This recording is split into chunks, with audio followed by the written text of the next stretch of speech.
race in general, and HC in particular. This work is dedicated by a humble native of Flatland, in the hope that even as he was initiated into the mysteries of 3 dimensions, having been previously conversant with only 2, so the citizens of that celestial region may aspire yet higher and higher to the secrets of 4, 5, or even 6 dimensions, thereby contributing to the enlargement of the imagination and the possible development of that most rare and excellent gift of modesty among the superior races of solid humanity.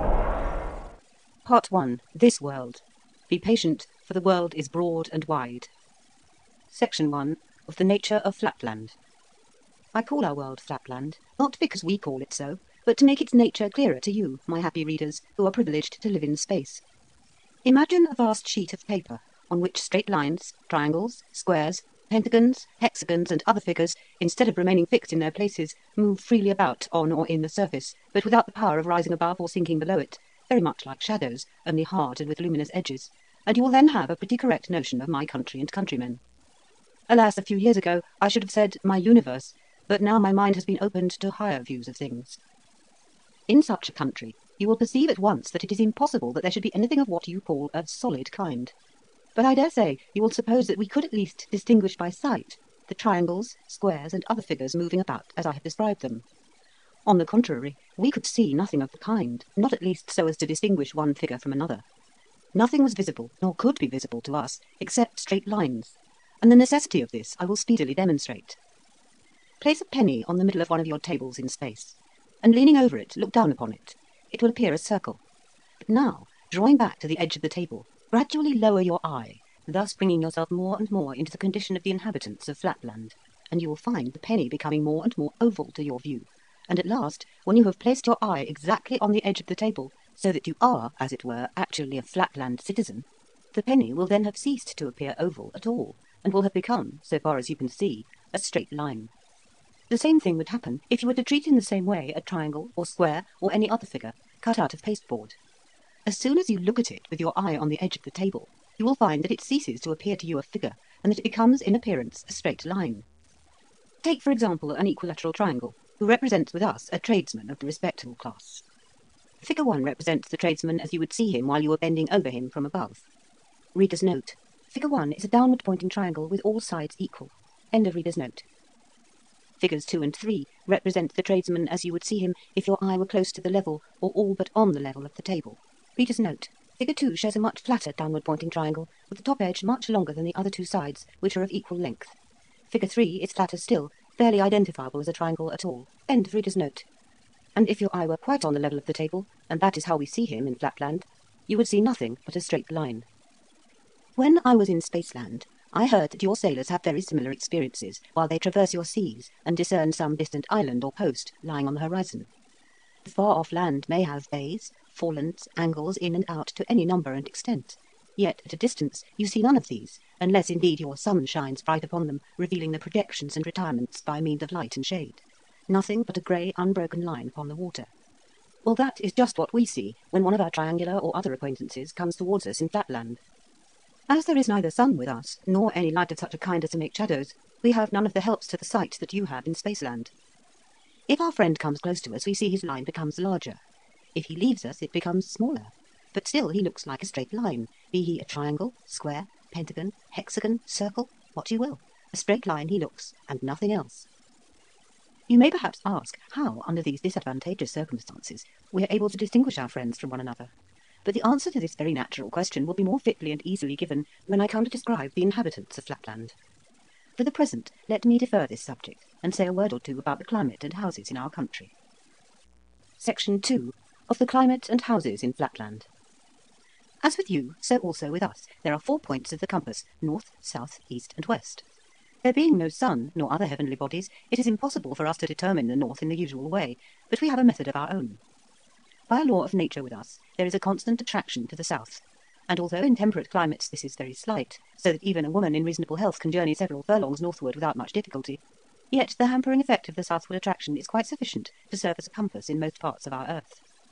Moreover, the rain, which falls at stated intervals, coming always from the north, is an additional assistance, and in the towns we have the guidance of the houses, which of course have their side walls running for the most part north and south, so that the roofs may keep off the rain from the north. In the country, where there are no houses, the trunks of the trees serve as some sort of guide. Altogether, we have not so much difficulty as might be expected in determining our bearings. Yet, in our more temperate regions, in which the southward attraction is hardly felt, walking sometimes in a perfectly desolate plain where there have been no houses nor trees to guide me, I have been occasionally compelled to remain stationary for hours together, waiting till the rain came before continuing my journey. On the weak and aged, and especially on delicate females, the force of attraction tells much more heavily than on the robust of the male sex, so that it is a point of breeding, if you meet a lady in the street, always to give her the north side of the way. By no means an easy thing to do always at short notice when you are in rude health, and in a climate where it is difficult to tell your north from your south. Windows there are none in our houses, for the light comes to us alike in our homes and out of them, by day and by night, equally at all times and in all places, whence we know not. It was, in old days with our learned men, an interesting and oft investigated question, what is the origin of light? And the solution of it has been repeatedly attempted, with no other result than to crowd our lunatic asylums with the would-be solvers. Hence, after fruitless attempts to suppress such investigations indirectly by making them liable to a heavy tax, the legislature, in comparatively recent times, absolutely prohibited them. Alas, I alone in Flatland, know now only too well the true solution of this mysterious problem. But my knowledge cannot be made intelligible to a single one of my countrymen, and I am mocked at, I, the sole possessor of the truths of space, and of the theory of the introduction of light from the world of 3 dimensions, as if I were the maddest of the mad. But a truce to these painful digressions, let me return to our houses. The most common form for the construction of a house is 5-sided or pentagonal, as in the annexed figure. Reader's note. The figure shows a pentagon slightly skewed to the right, with 2 sides marked RO and OF, forming a point marked O to the north. The left or western side, which has a large opening marked men's door, is marked AR. The right or eastern side, which has a small opening marked women's door, is marked BF. The base or southern side is marked AB. End of reader's note. The 2 northern sides, RO, OF, constitute the roof, and for the most part have no doors. On the east is a small door for the women, on the west a much larger one for the men. The south side, or floor, is usually doorless. Square and triangular houses are not allowed, and for this reason. The angles of a square, and still more those of an equilateral triangle, being much more pointed than those of a pentagon, and the lines of inanimate objects, such as houses, being dimmer than the lines of men and women, it follows that there is no little danger lest the points of a square or triangular house residence might do serious injury to an inconsiderate or perhaps absent-minded traveller suddenly running against them. And therefore, as early as the 11th century of our era, triangular houses were universally forbidden by law, the only exceptions being fortifications, powder magazines, barracks, and other state buildings, which it is not desirable that the general public should approach without circumspection. At this period, square houses were still everywhere permitted, though discouraged by a special tax. But about 3 centuries afterwards, the law decided that in all towns containing a population above 10,000, the angle of a pentagon was the smallest house angle that could be allowed consistently with the public safety. The good sense of the community has seconded the efforts of the legislature, and now, even in the country, the pentagonal construction has superseded every other. It is only now and then in some very remote and backward agricultural district that an antiquarian may still discover a square house. Section 3, concerning the inhabitants of Flatland. The greatest length or breadth of a full-grown inhabitant of Flatland may be estimated at about 11 of your inches. 12 inches may be regarded as a maximum. Our women are straight lines. Our soldiers and lowest classes of workmen are triangles with 2 equal sides, each about 11 inches long, and the base or third side so short, often not exceeding half an inch, that they form at their vertices a very sharp and formidable angle. Indeed, when their bases are of the most degraded type, not more than the 1/8 part of an inch in size, they can hardly be distinguished from straight lines or women, so extremely pointed are their vertices. With us, as with you, these triangles are distinguished from others by being called isosceles, and by this name I shall refer to them in the following pages. Our middle class consists of equilateral or equal-sided triangles. Our professional men and gentlemen are squares, to which class I myself belong, and 5-sided figures or pentagons. Next above these come the nobility, of whom there are several degrees, beginning at 6-sided figures or hexagons, and from thence rising in the number of their sides, till they receive the honourable title of polygonal or many-sided. Finally, when the number of the sides becomes so numerous, and the sides themselves so small that the figure cannot be distinguished from a circle, he is included in the circular or priestly order, and this is the highest class of all. It is a law of nature with us that a male child shall have one more side than his father, so that each generation shall rise, as a rule, 1 step in the scale of development and nobility. Thus the son of a square is a pentagon, the son of a pentagon a hexagon, and so on. But this rule applies not always to the tradesmen, and still less often to the soldiers and to the workmen, who indeed can hardly be said to deserve the name of human figures, since they have not all their sides equal. With them, therefore, the law of nature does not hold, and the son of an isosceles, i.e. a triangle with two sides equal, remains isosceles still. Nevertheless, all hope is not shut out even from the isosceles that his posterity may ultimately rise above his degraded condition.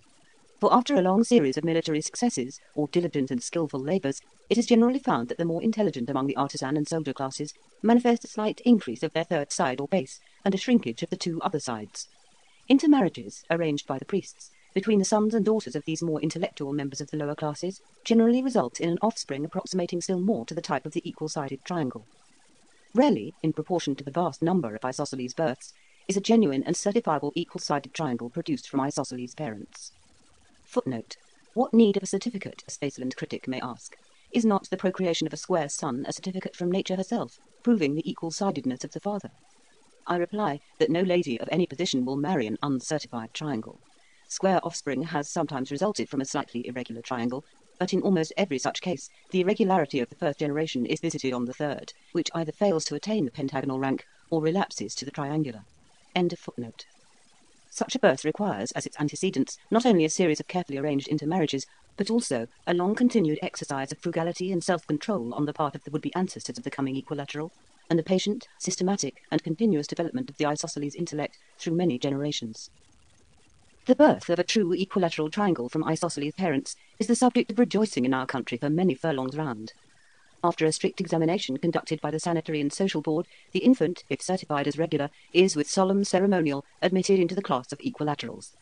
He is then immediately taken from his proud yet sorrowing parents and adopted by some childless equilateral, who is bound by oath never to permit the child henceforth to enter his former home, or so much as to look upon his relations again, for fear lest the freshly developed organism may, by force of unconscious imitation, fall back again into his hereditary level.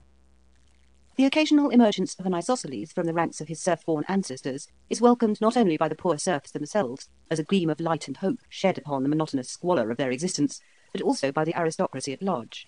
For all the higher classes are well aware that these rare phenomena, while they do little or nothing to vulgarise their own privileges, serve as a most useful barrier against revolution from below. Had the acute-angled rabble been all, without exception, absolutely destitute of hope and of ambition, they might have found leaders in some of their many seditious outbreaks so able as to render their superior numbers and strength too much even for the wisdom of the circles. But a wise ordinance of nature has decreed that, in proportion as the working classes increase in intelligence, knowledge, and all virtue, in that same proportion their acute angle, which makes them physically terrible, shall increase also and approximate to the harmless angle of the equilateral triangle. Thus, in the most brutal and formidable of the soldier-class creatures, almost on a level with women in their lack of intelligence, it is found that, as they wax in the mental ability necessary to employ their tremendous penetrating power to advantage, so do they wane in the power of penetration itself. How admirable is this law of compensation, and how perfect a proof of the natural fitness and, I may almost say, the divine origin of the aristocratic constitution of the states in Flatland. By a judicious use of this law of nature, the polygons and circles are almost always able to stifle sedition in its very cradle, taking advantage of the irrepressible and boundless hopefulness of the human mind. Art also comes to the aid of law and order. It is generally found possible, by a little artificial compression or expansion on the part of the state physicians, to make some of the more intelligent leaders of a rebellion perfectly regular, and to admit them at once into the privileged classes. A much larger number, who are still below the standard, allured by the prospect of being ultimately ennobled, are induced to enter the state hospitals, where they are kept in honourable confinement for life.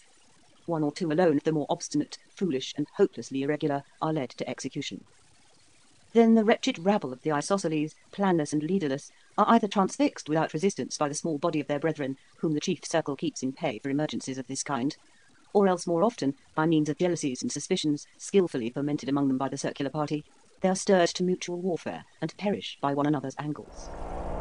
No less than 120 rebellions are recorded in our annals, besides minor outbreaks numbered at 235, and they have all ended thus.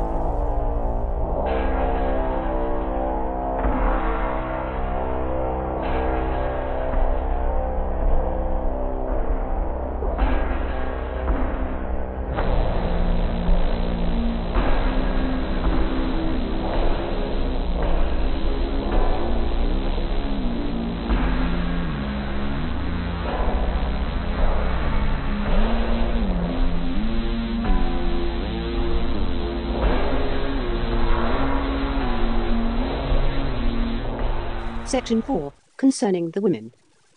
If our highly pointed triangles of the soldier class are formidable, it may be readily inferred that far more formidable are our women. For if a soldier is a wedge, a woman is a needle, being, so to speak, all point, at least at the two extremities. Add to this the power of making herself practically invisible at will, and you will perceive that a female in Flatland is a creature by no means to be trifled with. But here, perhaps, some of my younger readers may ask how a woman in Flatland can make herself invisible. This ought, I think, to be apparent without any explanation. However, a few words will make it clear to the most unreflecting. Place a needle on a table. Then, with your eye on the level of the table, look at it sideways, and you see the whole length of it. But look at it endways, and you see nothing but a point. It has become practically invisible. Just so is it with one of our women. When her side is turned towards us, we see her as a straight line. When the end containing her eye or mouth, for with us these two organs are identical, is the part that meets our eye, then we see nothing but a highly lustrous point. But when the back is presented to our view, then, being only sublustrous, and indeed almost as dim as an inanimate object, her hinder extremity serves her as a kind of invisible cap. The dangers to which we are exposed from our women must now be manifest to the meanest capacity in Spaceland.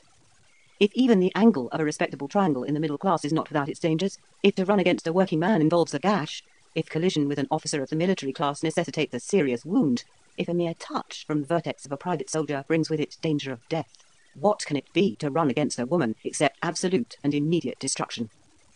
And when a woman is invisible, or visible only as a dim sublustrous point, how difficult must it be, even for the most cautious, always to avoid collision? Many are the enactments made at different times in the different states of Flatland in order to minimise this peril.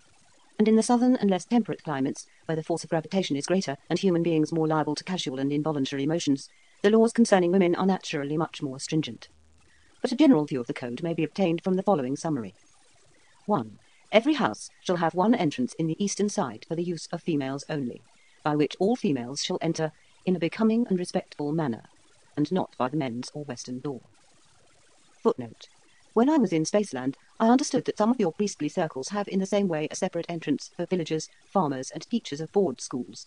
Spectator, September 1884, page 1255. That they may approach in a becoming and respectful manner. End footnote. 2.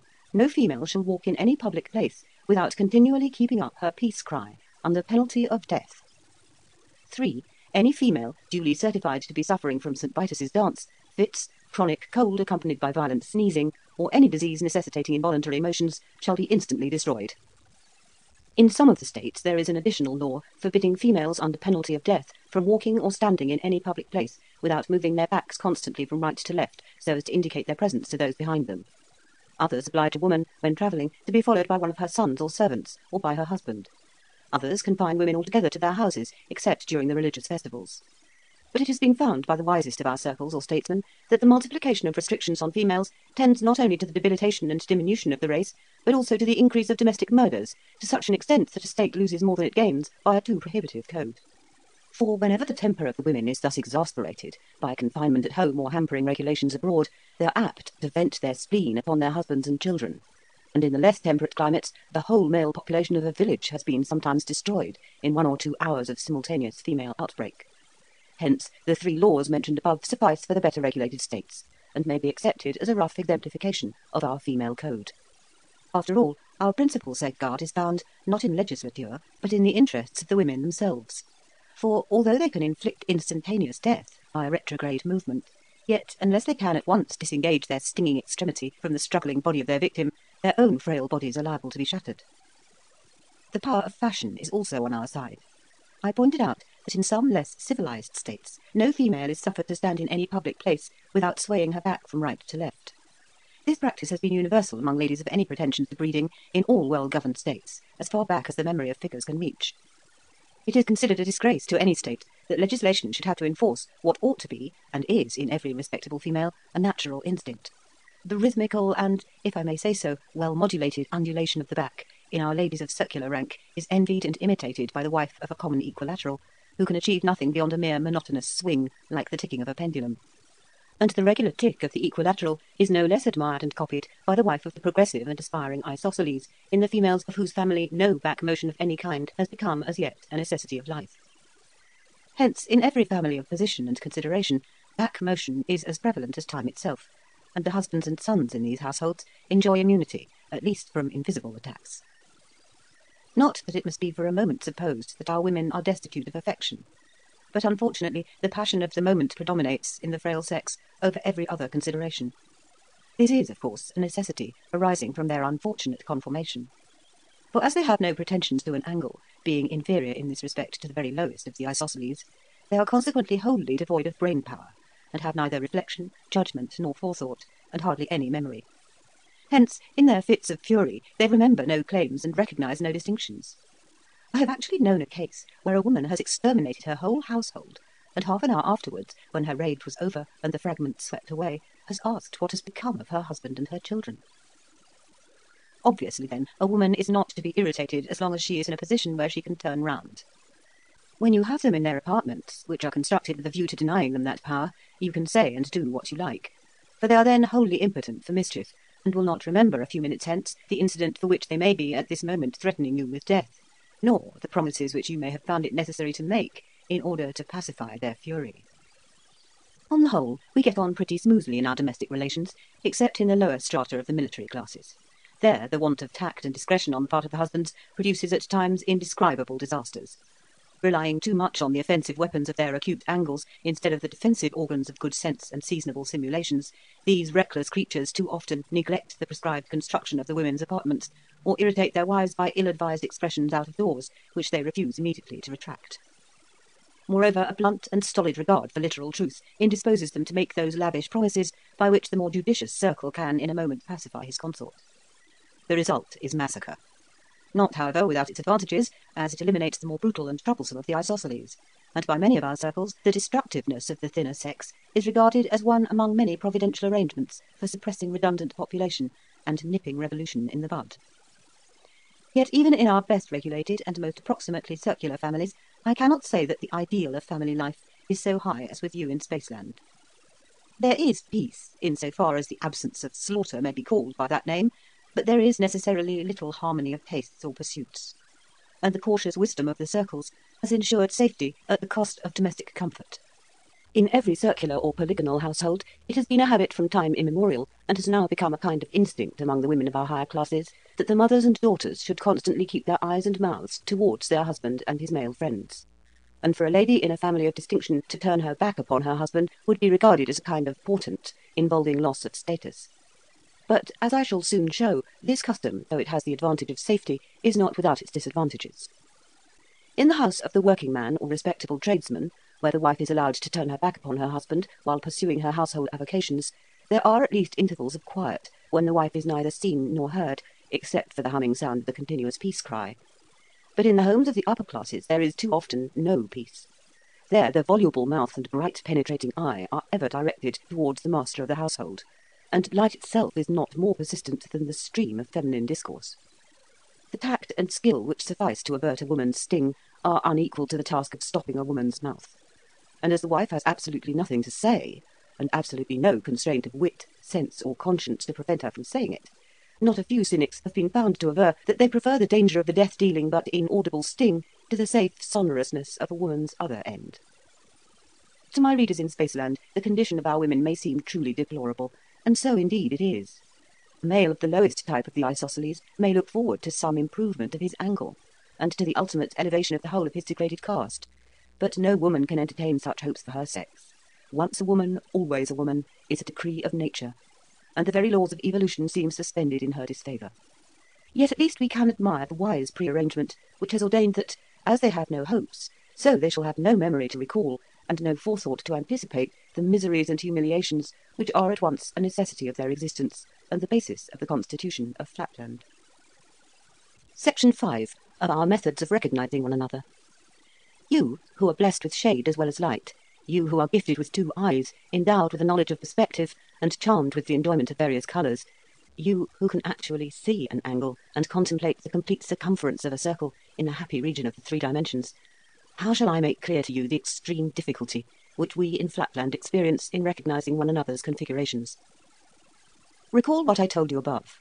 All beings in Flatland, animate or inanimate, no matter what their form, present to our view the same or nearly the same appearance, viz. That of a straight line. How then can one be distinguished from another where all appear the same? The answer is threefold. The first means of recognition is the sense of hearing, which with us is far more highly developed than with you, and which enables us not only to distinguish by the voice our personal friends, but even to discriminate between different classes, at least so far as concerns the three lowest orders, the equilateral, the square, and the pentagon, for of the isosceles I take no account. But as we ascend in the social scale, the process of discriminating and being discriminated by hearing increases in difficulty, partly because voices are assimilated, partly because the faculty of voice discrimination is a plebeian virtue not much developed among the aristocracy, and wherever there is any danger of imposture we cannot trust to this method. Amongst our lowest orders, the vocal organs are developed to a degree more than correspondent with those of hearing, so that an isosceles can easily feign the voice of a polygon, and with some training, that of a circle himself. A second method is therefore more commonly resorted to. Feeling is, among our women and lower classes, about our upper classes I shall speak presently, the principal test of recognition, at all events between strangers, and when the question is not as to the individual but as to the class. What, therefore, introduction is among the higher classes in Spaceland, that the process of feeling is with us. Permit me to ask you to feel and be felt by my friend Mr. So-and-so is, still among the more old-fashioned of our country gentlemen in districts remote from towns, the customary formula for a Flatland introduction. But in the towns, and among men of business, the words be felt by are omitted, and the sentence is abbreviated to, let me ask you to feel Mr. So-and-so, although it is assumed, of course, that the feeling is to be reciprocal. Among our still more modern and dashing young gentlemen, who are extremely averse to superfluous effort, and supremely indifferent to the purity of their native language, the formula is still further curtailed by the use of feel in a technical sense, meaning to recommend for the purposes of feeling and being felt. And at this moment the slang of polite or fast society in the upper classes sanctions such a barbarism as, Mr. Smith, permit me to feel you, Mr. Jones. Let not my reader, however, suppose that feeling is with us the tedious process that it would be with you, or that we find it necessary to feel right round all the sides of every individual before we determine the class to which he belongs. Long practice and training, begun in the schools and continued in the experience of daily life, enable us to discriminate at once by the sense of touch between the angles of an equal-sided triangle, square, and pentagon. And I need not say that the brainless vertex of an acute-angled isosceles is obvious to the dullest touch. It is therefore not necessary, as a rule, to do more than feel a single angle of any individual, and this, once ascertained, tells us the class of the person whom we are addressing, unless, indeed, he belongs to the higher sections of the nobility. There the difficulty is much greater. Even a Master of Arts in our University of Wentbridge has been known to confuse a 10-sided with a 12-sided polygon, and there is hardly a Doctor of Science in or out of that famous university who could pretend to decide promptly and unhesitatingly between a 20-sided and a 24-sided member of the aristocracy. Those of my readers who recall the extracts I gave above from the legislative code concerning women will readily perceive that the process of introduction by contact requires some care and discretion. Otherwise the angles might inflict on the unwary feeler irreparable injury. It is essential for the safety of the feeler that the felt should stand perfectly still. A start, a fidgety shifting of the position, yes, even a violent sneeze, has been known before now to prove fatal to the incautious, and to nip in the bud many a promising friendship. Especially is this true among the lower classes of the triangles. With them, the eye is situated so far from their vertex that they can scarcely take cognizance of what goes on at that extremity of their frame. They are, moreover, of a rough, coarse nature, not sensitive to the delicate touch of the highly organised polygon. What wonder, then, if an involuntary toss of the head has ere now deprived the state of a valuable life? I have heard that my excellent grandfather, one of the least irregular of his unhappy isosceles class, who indeed obtained, shortly before his decease, 4 out of 7 votes from the Sanitary and Social Board for passing him into the class of the equal-sided, often deplored with a tear in his venerable eye a miscarriage of this kind, which had occurred to his great-great-great-grandfather, a respectable working man with an angle or brain of 59 degrees 30 minutes. According to his account, my unfortunate ancestor, being afflicted with rheumatism and in the act of being felt by a polygon, by one sudden start, accidentally transfixed the great man through the diagonal, and thereby, partly in consequence of his long imprisonment and degradation, and partly because of the moral shock which pervaded the whole of my ancestor's relations, threw back our family a degree and a half in their ascent towards better things. The result was that in the next generation the family brain was registered at only 58 degrees, and not till the lapse of 5 generations was the lost ground recovered, the full 60 degrees attained, and the ascent from the isosceles finally achieved. And all this series of calamities from one little accident in the process of feeling. At this point, I think I hear some of my better educated readers exclaim, how could you in Flatland know anything about angles and degrees or minutes? We can see an angle, because we in the region of space can see 2 straight lines inclined to one another. But you, who can see nothing but one straight line at a time, or at all events only a number of bits of straight lines all in one straight line, how can you ever discern any angle, and much less register angles of different sizes? I answer that though we cannot see angles, we can infer them, and this with great precision. Our sense of touch, stimulated by necessity and developed by long training, enables us to distinguish angles far more accurately than your sense of sight, when unaided by a rule or measure of angles. Nor must I omit to explain that we have great natural helps. It is with us a law of nature that the brain of the isosceles class shall begin at half a degree, or 30 minutes, and shall increase, if it increases at all, by half a degree in every generation, until the goal of 60 degrees is reached, when the condition of serfdom is quitted and the freeman enters the class of regulars. Consequently, nature herself supplies us with an ascending scale or alphabet of angles for half a degree up to 60 degrees, specimens of which are placed in every elementary school throughout the land. Owing to occasional retrogressions, to still more frequent moral and intellectual stagnation, and to the extraordinary fecundity of the criminal and vagabond classes, there is always a vast superfluity of individuals of the half-degree and single-degree class, and a fair abundance of specimens up to 10 degrees. These are absolutely destitute of civic rights, and a great number of them, not having even intelligence enough for the purposes of warfare, are devoted by the state to the service of education. Fettered immovably so as to remove all possibility of danger, they are placed in the classrooms of our infant schools, and there they are utilised by the Board of Education for the purpose of imparting to the offspring of the middle classes that tact and intelligence of which these wretched creatures themselves are utterly devoid. In some states, the specimens are occasionally fed and suffered to exist for several years, but in the more temperate and better regulated regions it is found in the long run more advantageous for the educational interests of the young to dispense with food, and to renew the specimens every month, which is about the average duration of the foodless existence of the criminal class. In the cheaper schools, what is gained by the longer existence of the specimens is lost partly in the expenditure for food, and partly in the diminished accuracy of the angles, which are impaired after a few weeks of constant feeling. Nor must we forget to add, in enumerating the advantages of the more expensive system, that it tends, though slightly yet perceptibly, to the diminution of the redundant isosceles population, an object which every statesman in Flatland constantly keeps in view. On the whole, therefore, although I am not ignorant that in many popularly elected school boards there is a reaction in favour of the cheap system, as it is called, I am myself disposed to think that this is one of the many cases in which expense is the truest economy. But I must not allow questions of school board politics to divert me from my subject. Enough has been said, I trust, to show that recognition by feeling is not so tedious or indecisive a process as might have been supposed, and it is obviously more trustworthy than recognition by hearing. Still, there remain, as has been pointed out above, the objection that this method is not without danger. For this reason, many in the middle and lower classes, and all without exception in the polygonal and circular orders, prefer a third method, the description of which shall be reserved for the next section.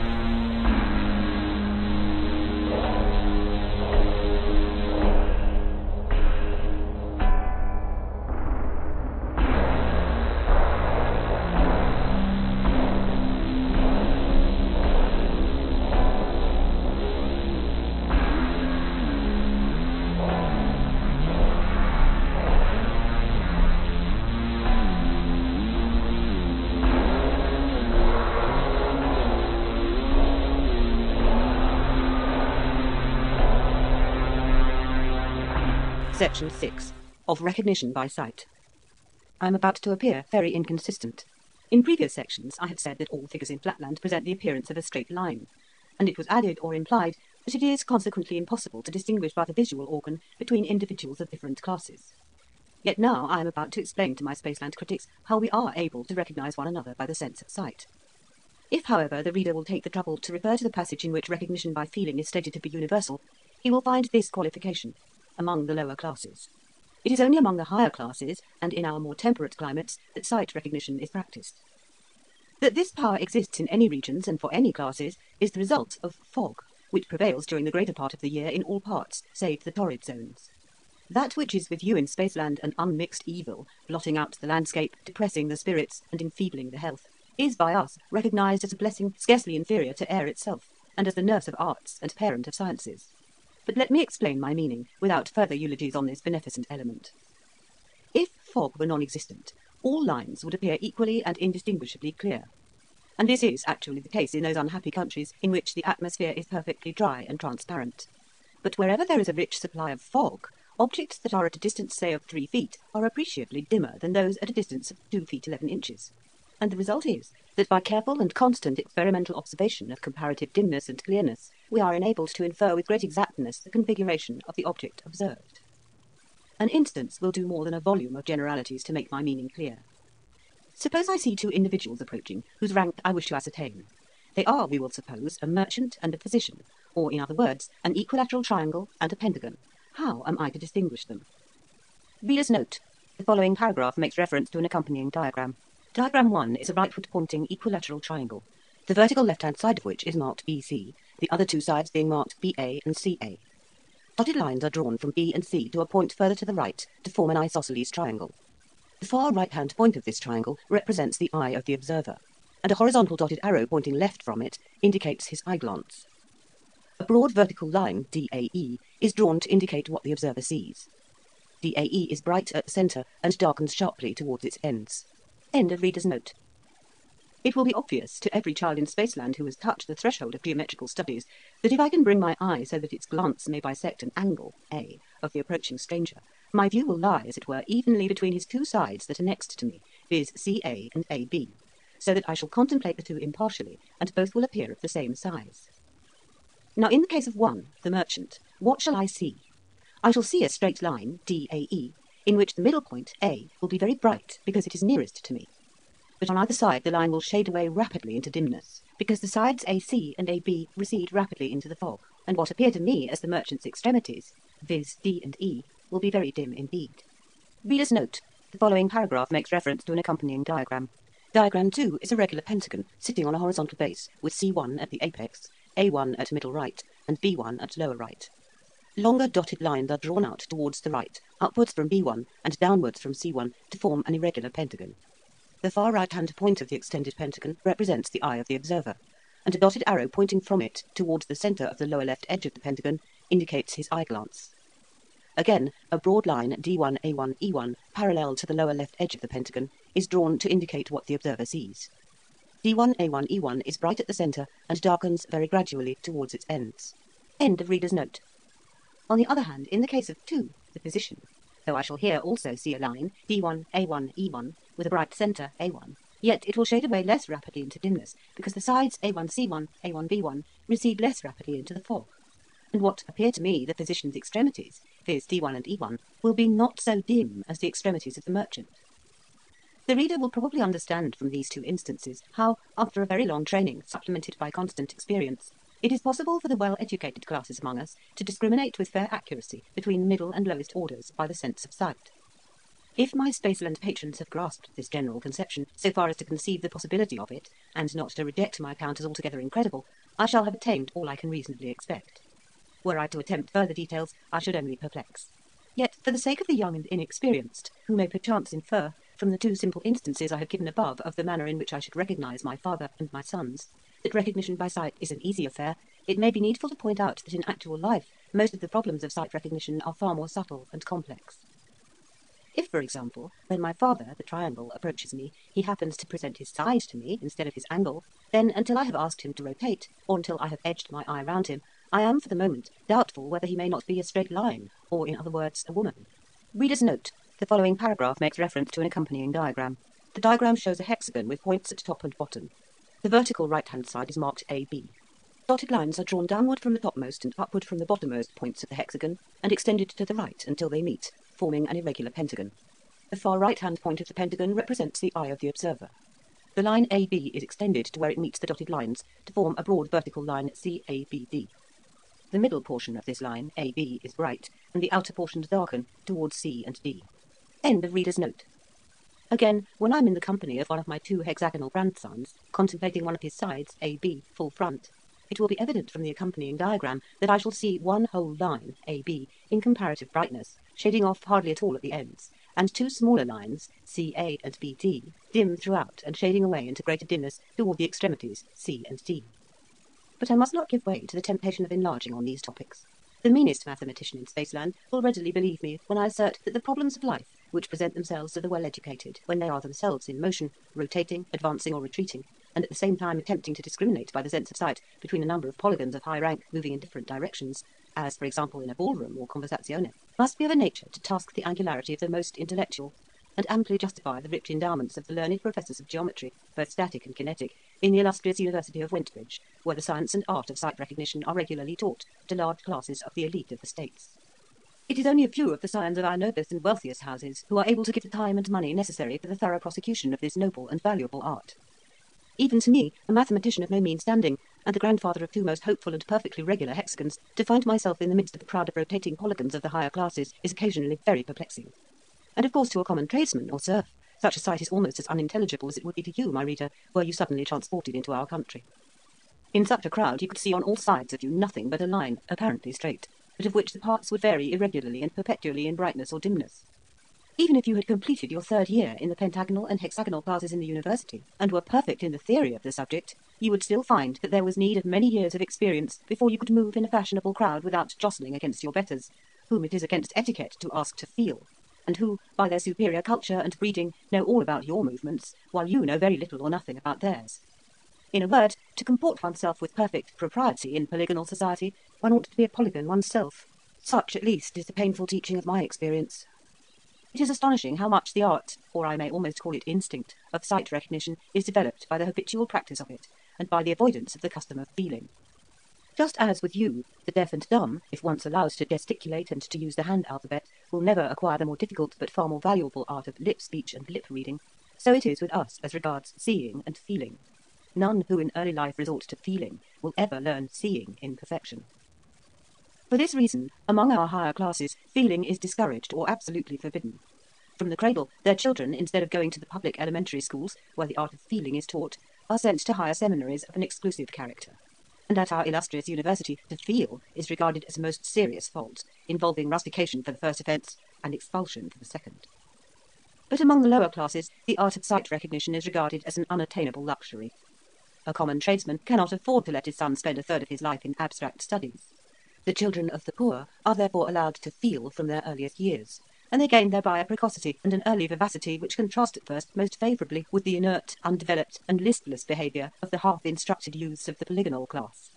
But when the latter have at last completed their university course, and are prepared to put their theory into practice, the change that comes over them may almost be described as a new birth, and in every art, science, and social pursuit they rapidly overtake and distance their triangular competitors. Only a few of the polygonal class fail to pass the final test, or leaving examination, at the university.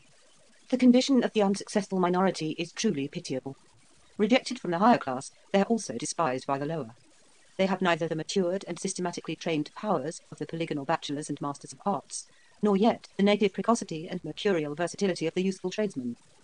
The professions, the public services, are closed against them, and though in most states they are not actually debarred from marriage, yet they have the greatest difficulty in forming suitable alliances, as experience shows that the offspring of such unfortunate and ill-endowed parents is generally itself unfortunate, if not positively irregular.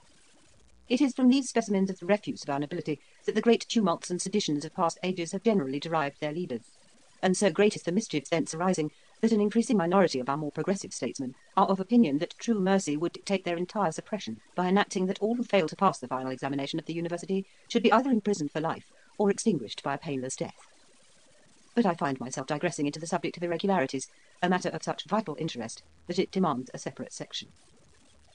Section 7. Of irregular figures.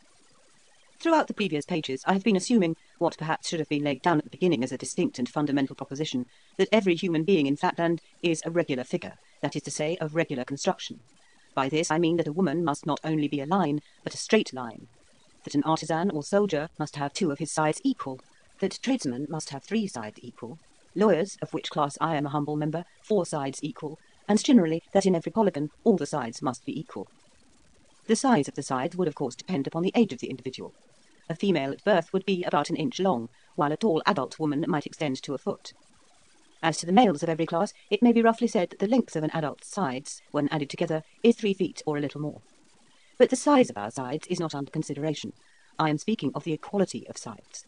And it does not need much reflection to see that the whole of the social life in Flatland rests upon the fundamental fact that nature wills all figures to have their sides equal. If our sides were unequal, our angles would be unequal. Instead of its being sufficient to feel or estimate by sight a single angle in order to determine the form of an individual, it would be necessary to ascertain each angle by the experiment of feeling. But life would be too short for such a tedious groping. The whole science and art of sight recognition would at once perish. Feeling, so far as it is an art, would not long survive. Intercourse would become perilous or impossible. There would be an end to all confidence, all forethought. No one would be safe in making the most simple social arrangements. In a word, civilization would relapse into barbarism. Am I going too far to carry my readers with me to these obvious conclusions? Surely a moment's reflection and a single instance from common life must convince everyone that our whole social system is based upon regularity or equality of angles. You meet, for example, 2 or 3 tradesmen in the street, whom you recognise at once to be tradesmen by a glance at their angles and rapidly bedimmed sides, and you ask them to step into your house to lunch. This you do at present with perfect confidence, because everyone knows to an inch or two the area occupied by an adult triangle. But imagine that your tradesman drags behind his regular and respectable vertex a parallelogram of 12 or 13 inches in diagonal. What are you to do with such a monster sticking fast in your house door? But I am insulting the intelligence of my readers by accumulating details which must be patent to everyone who enjoys the advantages of a residence in Spaceland. Obviously, the measurement of a single angle would no longer be sufficient under such portentous circumstances. One's whole life would be taken up in feeling or surveying the perimeter of one's acquaintances. Already, the difficulties of avoiding a collision in a crowd are enough to tax the sagacity of even a well-educated square. But if no one could calculate the regularity of a single figure in the company, all would be chaos and confusion, and the slightest panic would cause serious injuries, or, if there happened to be any women or soldiers present, perhaps considerable loss of life.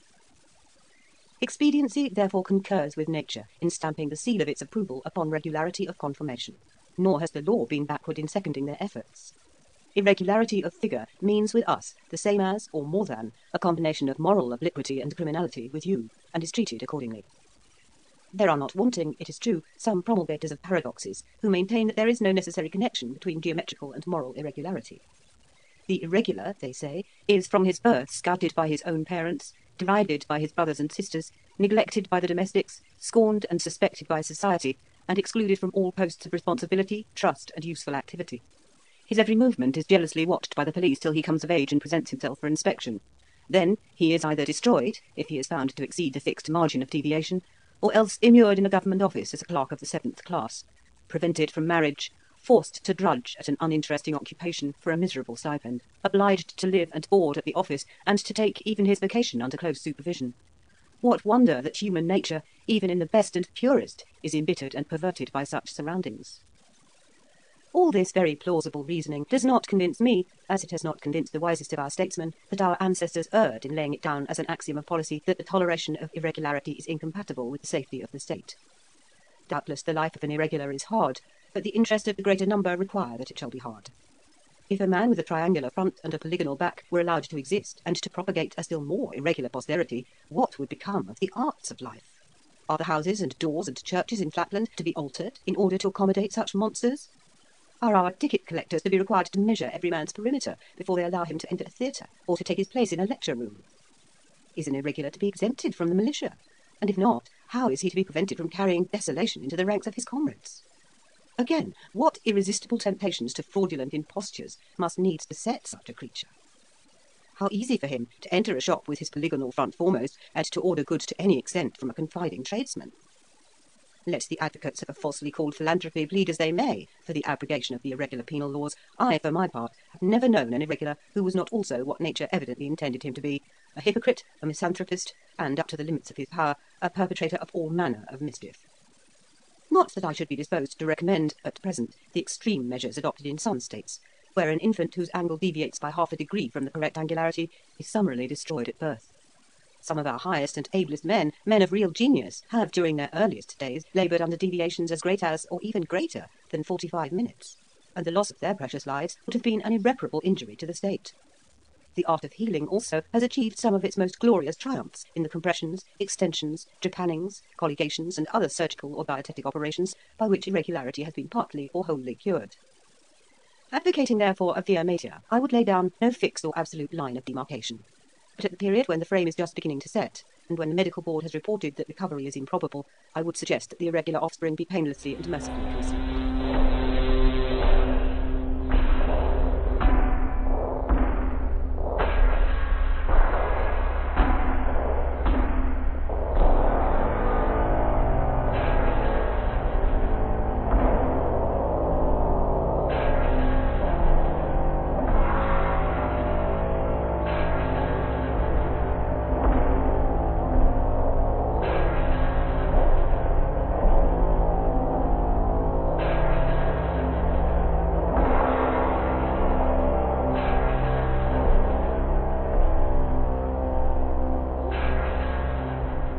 Section 8 of the ancient practice of painting.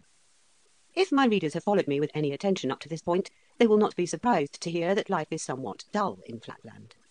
I do not, of course, mean that there are not battles, conspiracies, tumults, factions, and all those other phenomena which are supposed to make history interesting. Nor do I deny that the strange mixture of the problems of life and the problems of mathematics, continually inducing conjecture and giving the opportunity of immediate verification, imparts to our existence a zest which you in Spaceland can hardly comprehend. I speak now from the aesthetic and artistic point of view when I say that life with us is dull, aesthetically and artistically very dull indeed. How can it be otherwise when all one's prospect, all one's landscapes, historical pieces, portraits, flowers, still life, are nothing but a single line, with no varieties except degrees of brightness and obscurity? It was not always thus. Colour, if tradition speaks the truth, once for the space of half a dozen centuries or more, threw a transient charm upon the lives of our ancestors in the remotest ages.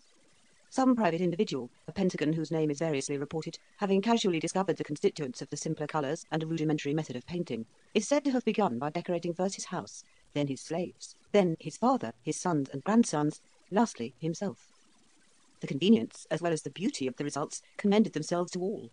Wherever Chromatistes, for by that name the most trustworthy authorities concur in calling him, turned his variegated frame, there he at once excited attention and attracted respect. No one now needed to feel him. No one mistook his front for his back.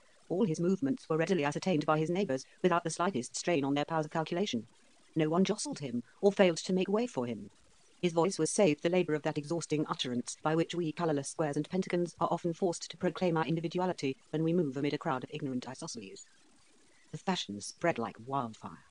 Before a week was over, every square and triangle in the district had copied the example of Chromatistes, and only a few of the more conservative pentagons still held out. A month or two found even the dodecagons infected with the innovation. A year had not elapsed before the habit had spread to all but the very highest of the nobility. Needless to say, the custom soon made its way from the district of Chromatistes to surrounding regions, and within 2 generations no one in all Flatland was colourless except the women and the priests. Here nature herself appeared to erect a barrier, and to plead against extending the innovation to these 2 classes. Many-sidedness was almost essential as a pretext for the innovators. Distinction of sides is intended by nature to imply distinction of colours. Such was the sophism which in those days flew from mouth to mouth, converting whole towns at a time to the new culture. But manifestly to our priests and women this adage did not apply. The latter had only one side, and therefore, plurally and pedantically speaking, no sides.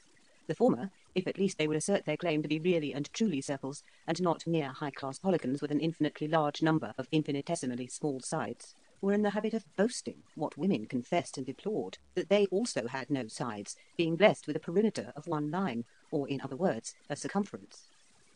Hence it came to pass that these 2 classes could see no force in the so-called axiom about distinction of sides implying distinction of colour, and when all others had succumbed to the fascinations of corporal decoration, the priests and the women alone still remained pure from the pollution of paint.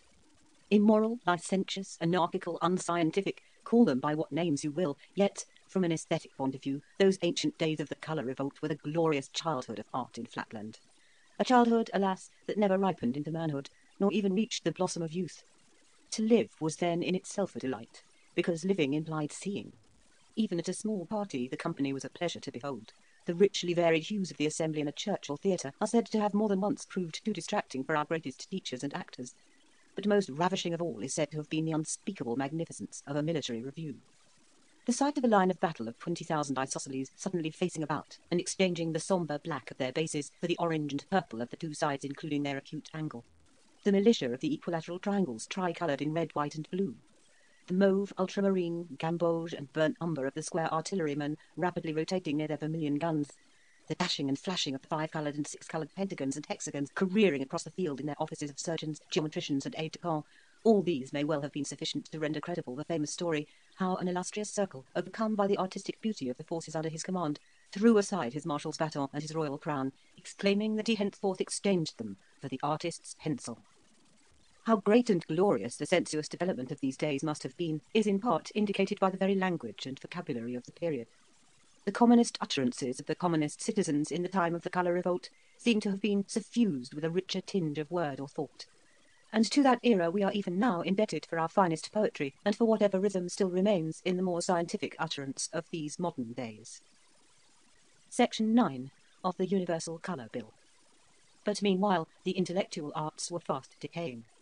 The art of sight recognition, being no longer needed, was no longer practised, and the studies of geometry, statics, kinetics, and other kindred subjects came soon to be considered superfluous, and fell into disrepute and neglect even at our university. The inferior art of feeling speedily experienced the same fate at our elementary schools.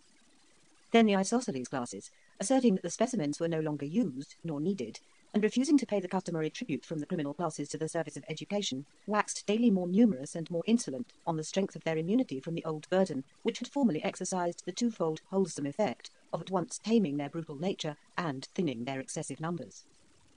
Year by year, the soldiers and artisans began more vehemently to assert, and with increasing truth, that there was no great difference between them and the very highest class of polygons, now that they were raised to an equality with the latter, and enabled to grapple with all the difficulties and solve all the problems of life, whether statical and kinetical, by the simple process of colour recognition. Not content with the natural neglect into which sight recognition was falling, they began boldly to demand the legal prohibition of all monopolizing and aristocratic arts, and the consequent abolition of all endowments for the studies of sight recognition, mathematics, and feeling. Soon they began to insist that inasmuch as colour, which was a second nature, had destroyed the need of aristocratic distinctions, the law should follow in the same path, and that henceforth all individuals and all classes should be recognised as absolutely equal and entitled to equal rights. Finding the higher orders wavering and undecided, the leaders of the revolution advanced still further in their requirements, and at last demanded that all classes alike, the priests and the women not excepted, should do homage to colour by submitting to be painted. When it was objected that priests and women had no sides, they retorted that nature and expediency concurred in dictating that the front half of every human being, that is to say, the half containing his eye and mouth, should be distinguishable from his hinder half. They therefore brought before a general and extraordinary assembly of all the states of Flatland a bill proposing that in every woman the half containing the eye and mouth should be coloured red, and the other half green. The priests were to be painted in the same way, red being applied to that semicircle in which the eye and mouth formed the middle point, while the other or hinder semicircle was to be coloured green. There was no little cunning in this proposal, which indeed emanated not from any isosceles, for no being so degraded would have had angularity enough to appreciate, much less to devise, such a model of statecraft, but from an irregular circle, who, instead of being destroyed in his childhood, was reserved by a foolish indulgence to bring desolation on his country and destruction on myriads of his followers. On the one hand, the proposition was calculated to bring the women in all classes over to the side of the chromatic innovation. For by assigning to the women the same two colours as were assigned to the priests, the revolutionists thereby ensured that in certain positions every woman would appear like a priest and be treated with corresponding respect and deference, a prospect that could not fail to attract the female sex in a mass. But by some of my readers, the possibility of the identical appearance of priests and women under the new legislation may not be recognised. If so, a word or two will make it obvious. Imagine a woman duly decorated according to the new code, with the front half, i.e. the half containing eye and mouth, red, and with the hinder half, green. Look at her from one side. Obviously you will see a straight line, half red, half green. Reader's note: the following paragraph makes reference to an accompanying diagram. The diagram shows a circle, or priestly figure. If it is visualised as a clock face, 12 o'clock is marked M for the priest's mouth, 3 o'clock is marked B, and 9 o'clock is marked A. The diameter AB is drawn as a dotted line, and is extended outside the circle rightwards to a point which represents the position of the observer. Dotted lines are drawn downward and rightward from M towards this point, and upward and rightward from 6 o'clock to this point. A broad vertical line, CBD, is drawn between the dotted lines to indicate what the observer sees. CBD is bright at the centre and darkens sharply towards its ends. End of reader's note. Now imagine a priest whose mouth is at M and whose front semicircle, AMB, is consequently coloured red, while his hinder semicircle is green, so that the diameter AB divides the green from the red. If you contemplate the great man so as to have your eye in the same straight line as his dividing diameter, AB, what you will see will be a straight line, CBD, of which one half, CB, will be red, and the other, BD, green. The whole line, CD, will be rather shorter, perhaps, than that of a full-sized woman, and will shade off more rapidly towards its extremities, but the identity of the colours would give you an immediate impression of identity, if not class, making you neglectful of other details. Bear in mind the decay of sight recognition which threatened society at the time of the colour revolt. Add, too, the certainty that women would speedily learn to shade off their extremities so as to imitate the circles. It must then be surely obvious to you, my dear reader, that the colour bill placed us under a great danger of confounding a priest with a young woman.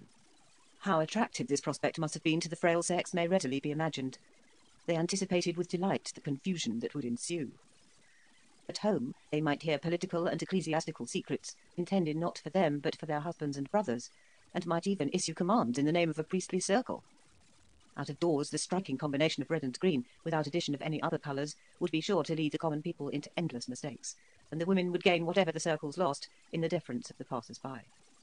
As for the scandal that would befall the circular class if the frivolous and unseemly conduct of the women were imputed to them, and as to the consequent subversion of the constitution, the female sex could not be expected to give a thought to these considerations. Even in the households of the circles, the women were all in favour of the Universal Colour Bill.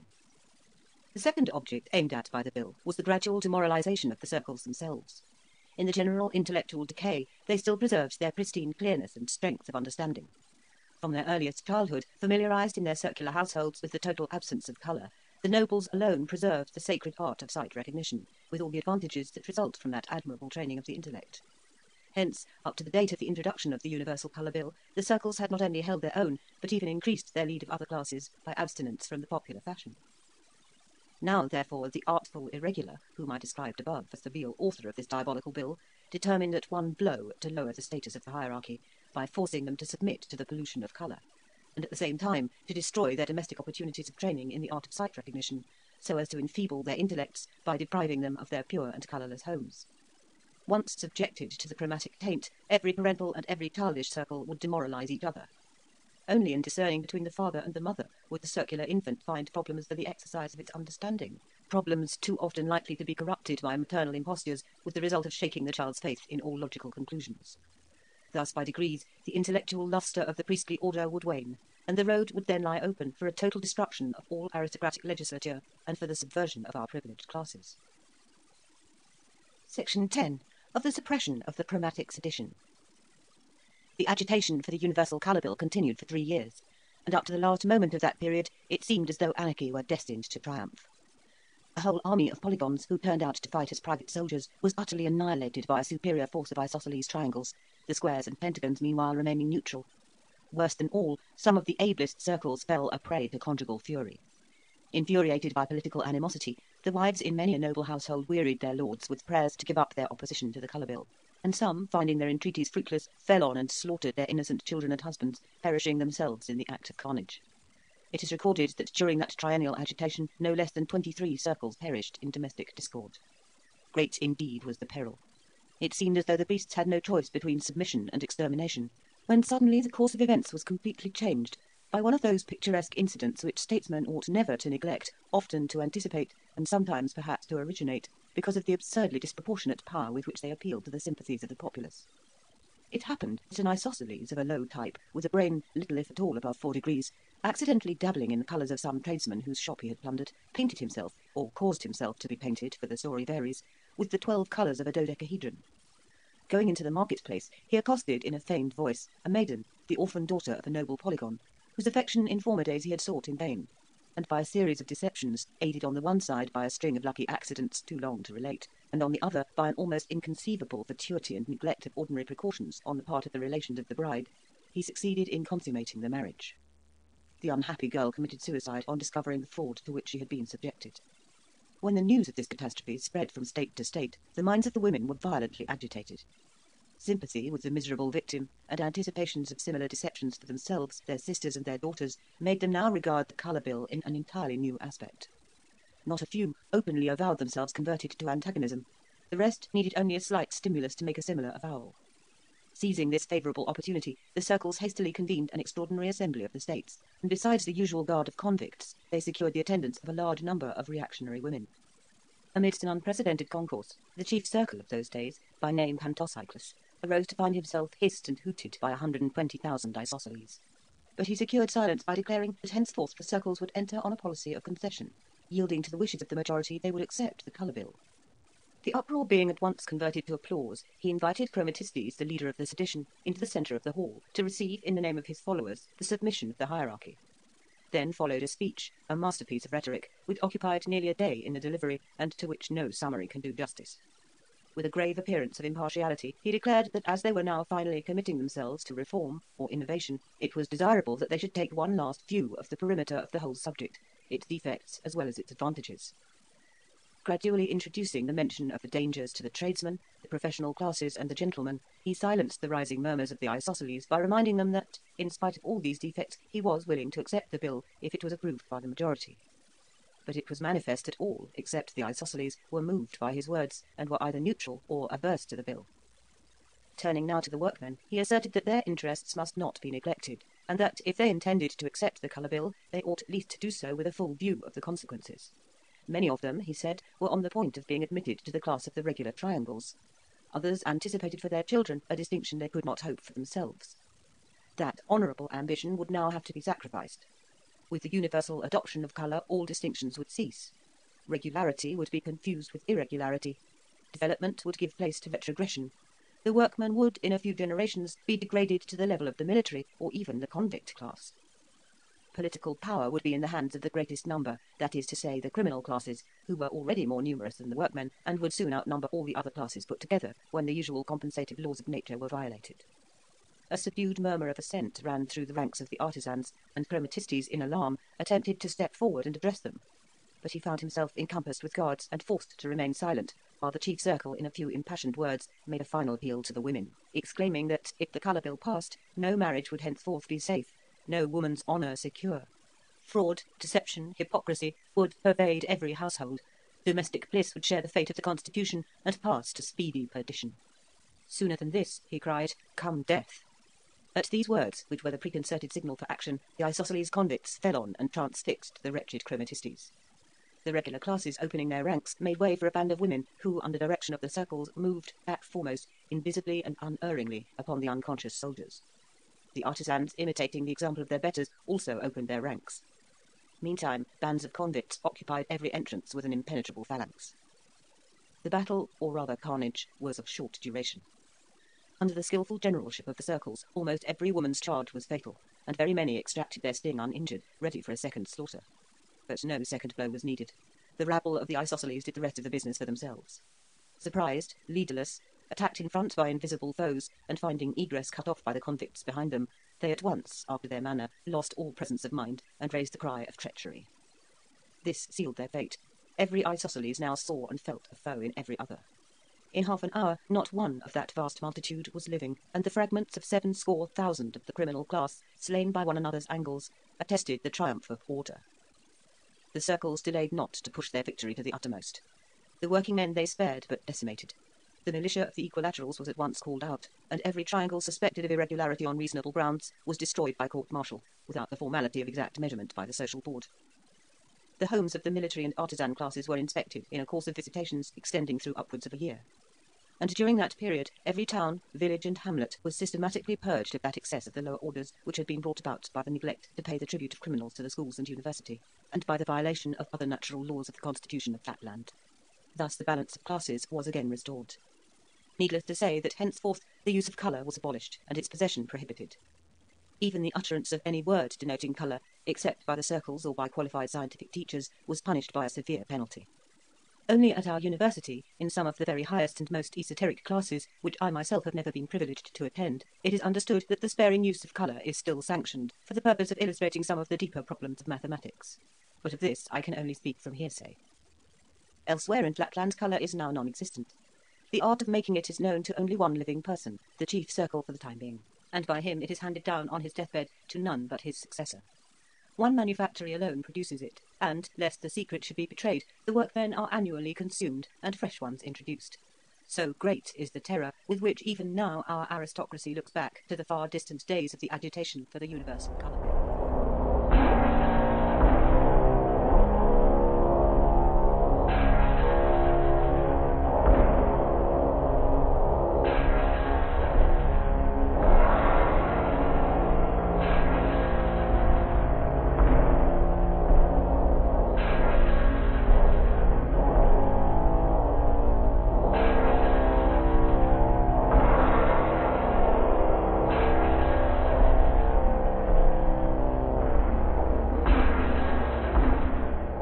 Section 11, concerning our priests. It is high time that I should pass from these brief and discursive notes about things in Flatland to the central event of this book, my initiation into the mysteries of space. That is my subject. All that has gone before is merely preface. For this reason, I must omit many matters of which the explanation would not, I flatter myself, be without interest for my readers, as, for example, our method of propelling and stopping ourselves, although destitute of feet. the means by which we give fixity to structures of wood, stone, or brick, although of course we have no hands, nor can we lay foundations as you can, nor avail ourselves of the lateral pressure of the earth. The manner in which the rain originates in the intervals between our various zones, so that the northern regions do not intercept the moisture from falling on the southern. The nature of our hills and mines, our trees and vegetables, our seasons and harvests. Our alphabet and method of writing adapted to our linear tablets. These and 100 other details of our physical existence I must pass over, nor do I mention them now, except to indicate to my readers that their omission proceeds not from forgetfulness on the part of the author, but from his regard for the time of the reader. Yet, before I proceed to my legitimate subject, some few final remarks will no doubt be expected by my readers upon those pillars and mainstays of the constitution of Flatland, the controllers of our conduct and shapers of our destiny, the objects of universal homage and almost of adoration. Need I say that I mean our circles or priests? When I call them priests, let me not be understood as meaning no more than the term denotes with you. With us, our priests are administrators of all business, art and science, directors of trade, commerce, generalship, architecture, engineering, education, statesmanship, legislature, morality, theology. Doing nothing themselves, they are the causes of everything worth doing that is done by others. Although popularly every one called a circle is deemed a circle, yet among the better educated classes it is known that no circle is really a circle, but only a polygon with a very large number of very small sides. In proportion to the number of the sides, the polygon approximates to a circle, and when the number is very great, say for example 300 or 400, it is extremely difficult for the most delicate touch to feel any polygonal angles.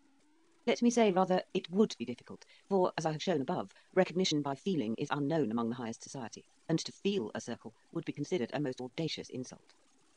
This habit of abstention from feeling in the best society enables a circle the more easily to sustain the veil of mystery in which from his earliest years he is wont to enwrap the exact nature of his perimeter or circumference.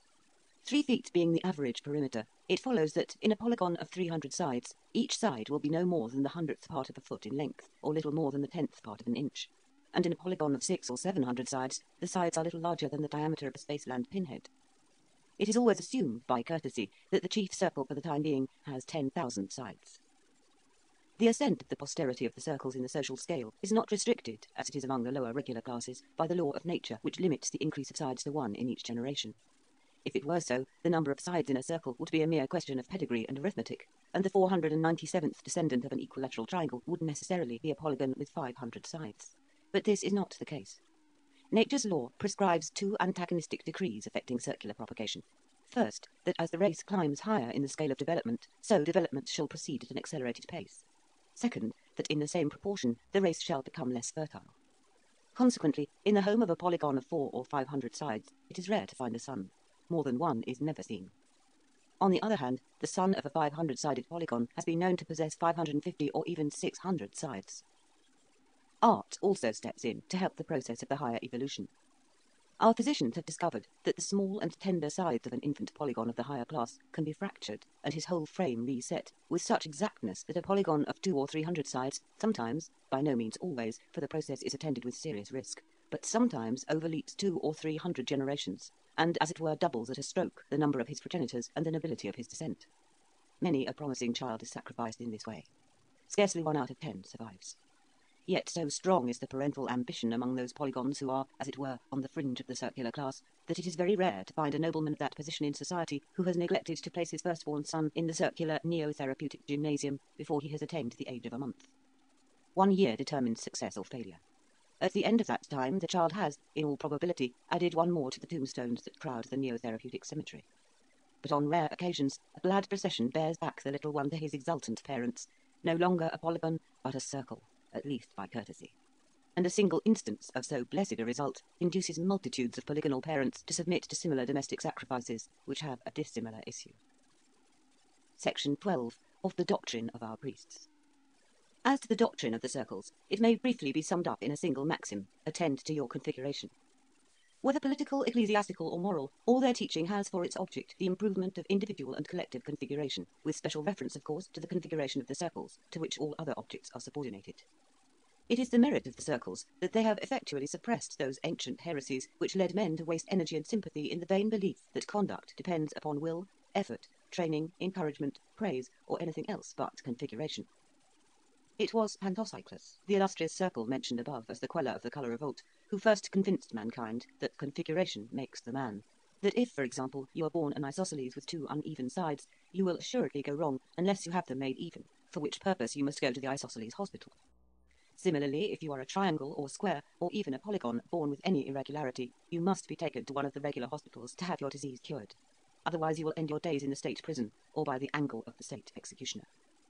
All faults or defects, from the slightest misconduct to the most flagitious crime, Pantocyclus attributed to some deviation from perfect regularity in the bodily figure, caused perhaps, if not congenital, by some collision in a crowd, by neglect to take exercise or by taking too much of it, or even by a sudden change of temperature resulting in a shrinkage or expansion in some too susceptible part of the frame. Therefore, concluded that illustrious philosopher, neither good conduct nor bad conduct is a fit subject in any sober estimation for either praise or blame.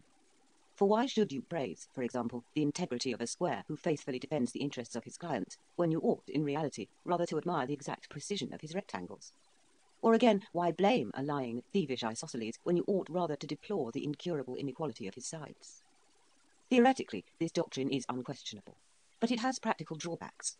In dealing with an isosceles, if a rascal pleads that he cannot help stealing because of his unevenness, you reply that for that very reason, because he cannot help being a nuisance to his neighbours, you, the magistrate, cannot help sentencing him to be consumed, and there's an end of the matter. But in little domestic difficulties, where the penalty of consumption or death is out of the question, this theory of configuration sometimes comes in awkwardly. And I must confess that occasionally, when one of my own hexagonal grandsons pleads, as an excuse for his disobedience, that a sudden change of the temperature has been too much for his perimeter, and that I ought to lay the blame not on him, but on his configuration, which can only be strengthened by abundance of the choicest sweetmeats, I neither see my way logically to reject, nor practically to accept, his conclusions. For my own part, I find it best to assume that a good sound scolding or castigation has some latent and strengthening influence on my grandson's configuration, though I own that I have no grounds for thinking so. At all events, I am not alone in my way of extricating myself from this dilemma, for I find that many of the highest circles, sitting as judges in law courts, use praise and blame towards regular and irregular figures.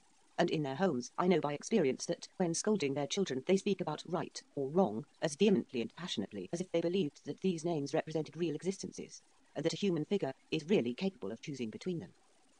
Consistently carrying out their policy of making configuration the leading idea in every mind, the circles reverse the nature of that commandment which in Spaceland regulates the relations between parents and children. With you, children are taught to honour their parents.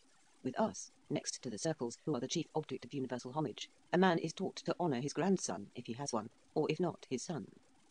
By honour, however, is by no means meant indulgence, but a reverent regard for their highest interests. And the circles teach that the duty of fathers is to subordinate their own interests to those of posterity, thereby advancing the welfare of the whole state, as well as that of their own immediate descendants. The weak point in the system of the circles, if a humble square may venture to speak of anything circular as containing any element of weakness, appears to me to be found in their relations with women. As it is of the utmost importance for society that irregular births should be discouraged, it follows that no woman who has any irregularities in her ancestry is a fit partner for one who desires that his posterity should rise by regular degrees in the social scale. Now, the irregularity of a male is a matter of measurement, but as all women are straight, and therefore visibly regular, so to speak, one has to devise some other means of ascertaining what I may call their invisible irregularity. That is to say, their potential irregularities as regards possible offspring. This is effected by carefully kept pedigrees, which are preserved and supervised by the state, and without a certified pedigree, no woman is allowed to marry. Now it might have been supposed that a circle, proud of his ancestry and regardful for a posterity which might possibly issue hereafter in a chief circle, would be more careful than any other to choose a wife who had no blot on her escutcheon. But it is not so. The care in choosing a regular wife appears to diminish as one rises in the social scale. Nothing would induce an aspiring isosceles, who had hopes of generating an equilateral son, to take a wife who reckoned a single irregularity among her ancestors. A square or pentagon, who is confident that his family is steadily on the rise, does not inquire above the 500th generation. A hexagon or dodecahedron is even more careless of the wife's pedigree. But a circle has been known deliberately to take a wife who has had an irregular great-grandfather, and all because of some slight superiority of lustre, or because of the charms of low voice, which, with us, even more than with you, is thought an excellent thing in woman. Such ill-judged marriages are, as might be expected, barren, if they do not result in positive irregularity or in diminution of sides. But none of these evils have hitherto proved sufficiently deterrent. The loss of a few sides in a highly developed polygon is not easily noticed, and is sometimes compensated by a successful operation in the neotherapeutic gymnasium, as I have described above. And the circles are too much disposed to acquiesce in infecundity as a law of the superior development. Yet, if this evil be not arrested, the gradual diminution of the circular class may soon become more rapid, and the time may not be far distant when, the race being no longer able to produce a chief circle, the constitution of Flatland must fall. One other word of warning suggests itself to me, though I cannot so easily mention a remedy, and this also refers to our relations with women. About 300 years ago, it was decreed by the chief circle that, since women are deficient in reason but abundant in emotion, they ought no longer to be treated as rational, nor receive any mental education. The consequence was that they were no longer taught to read, nor even to master arithmetic enough to enable them to count the angles of their husband or children, and hence they sensibly declined during each generation in intellectual power, and this system of female non-education, or quietism, still prevails. My fear is that, with the best intentions, this policy has been carried so far as to react injuriously on the male sex. For the consequence is that, as things now are, we males have to lead a kind of bilingual, and I may almost say bimental existence. With the women we speak of love, duty, right, wrong, pity, hope, and other irrational and emotional conceptions which have no existence, and the fiction of which has no object except to control feminine exuberances. But among ourselves and in our books we have an entirely different vocabulary, and I may almost say idiom. Love then becomes the anticipation of benefits, duty becomes necessity or fitness, and other words are correspondingly transmuted. Moreover, among women we use language implying the utmost deference for their sex, and they fully believe that the chief circle himself is not more devoutly adored by us than they are. But behind their backs they are both regarded and spoken of, by all except the very young, as being little better than mindless organisms. Our theology also in the women's chambers is entirely different from our theology elsewhere. Now, my humble fear is that this double training, in language as well as in thought, imposes somewhat too heavy a burden upon the young, especially when, at the age of 3 years old, they are taken from the maternal care and taught to unlearn the old language, except for the purpose of repeating it in the presence of their mothers and nurses, and to learn the vocabulary and idiom of science. Already, methinks, I discern a weakness in the grasp of mathematical truth at the present time, as compared with the more robust intellect of our ancestors 300 years ago. I say nothing of the possible danger if a woman should ever surreptitiously learn to read, and convey to her sex the result of her perusal of a single popular volume, nor of the possibility that the indiscretion or disobedience of some infant male might reveal to a mother the secrets of the logical dialect. On the simple ground of the enfeebling of the male intellect, I rest this humble appeal to the highest authorities to reconsider the regulations of female education.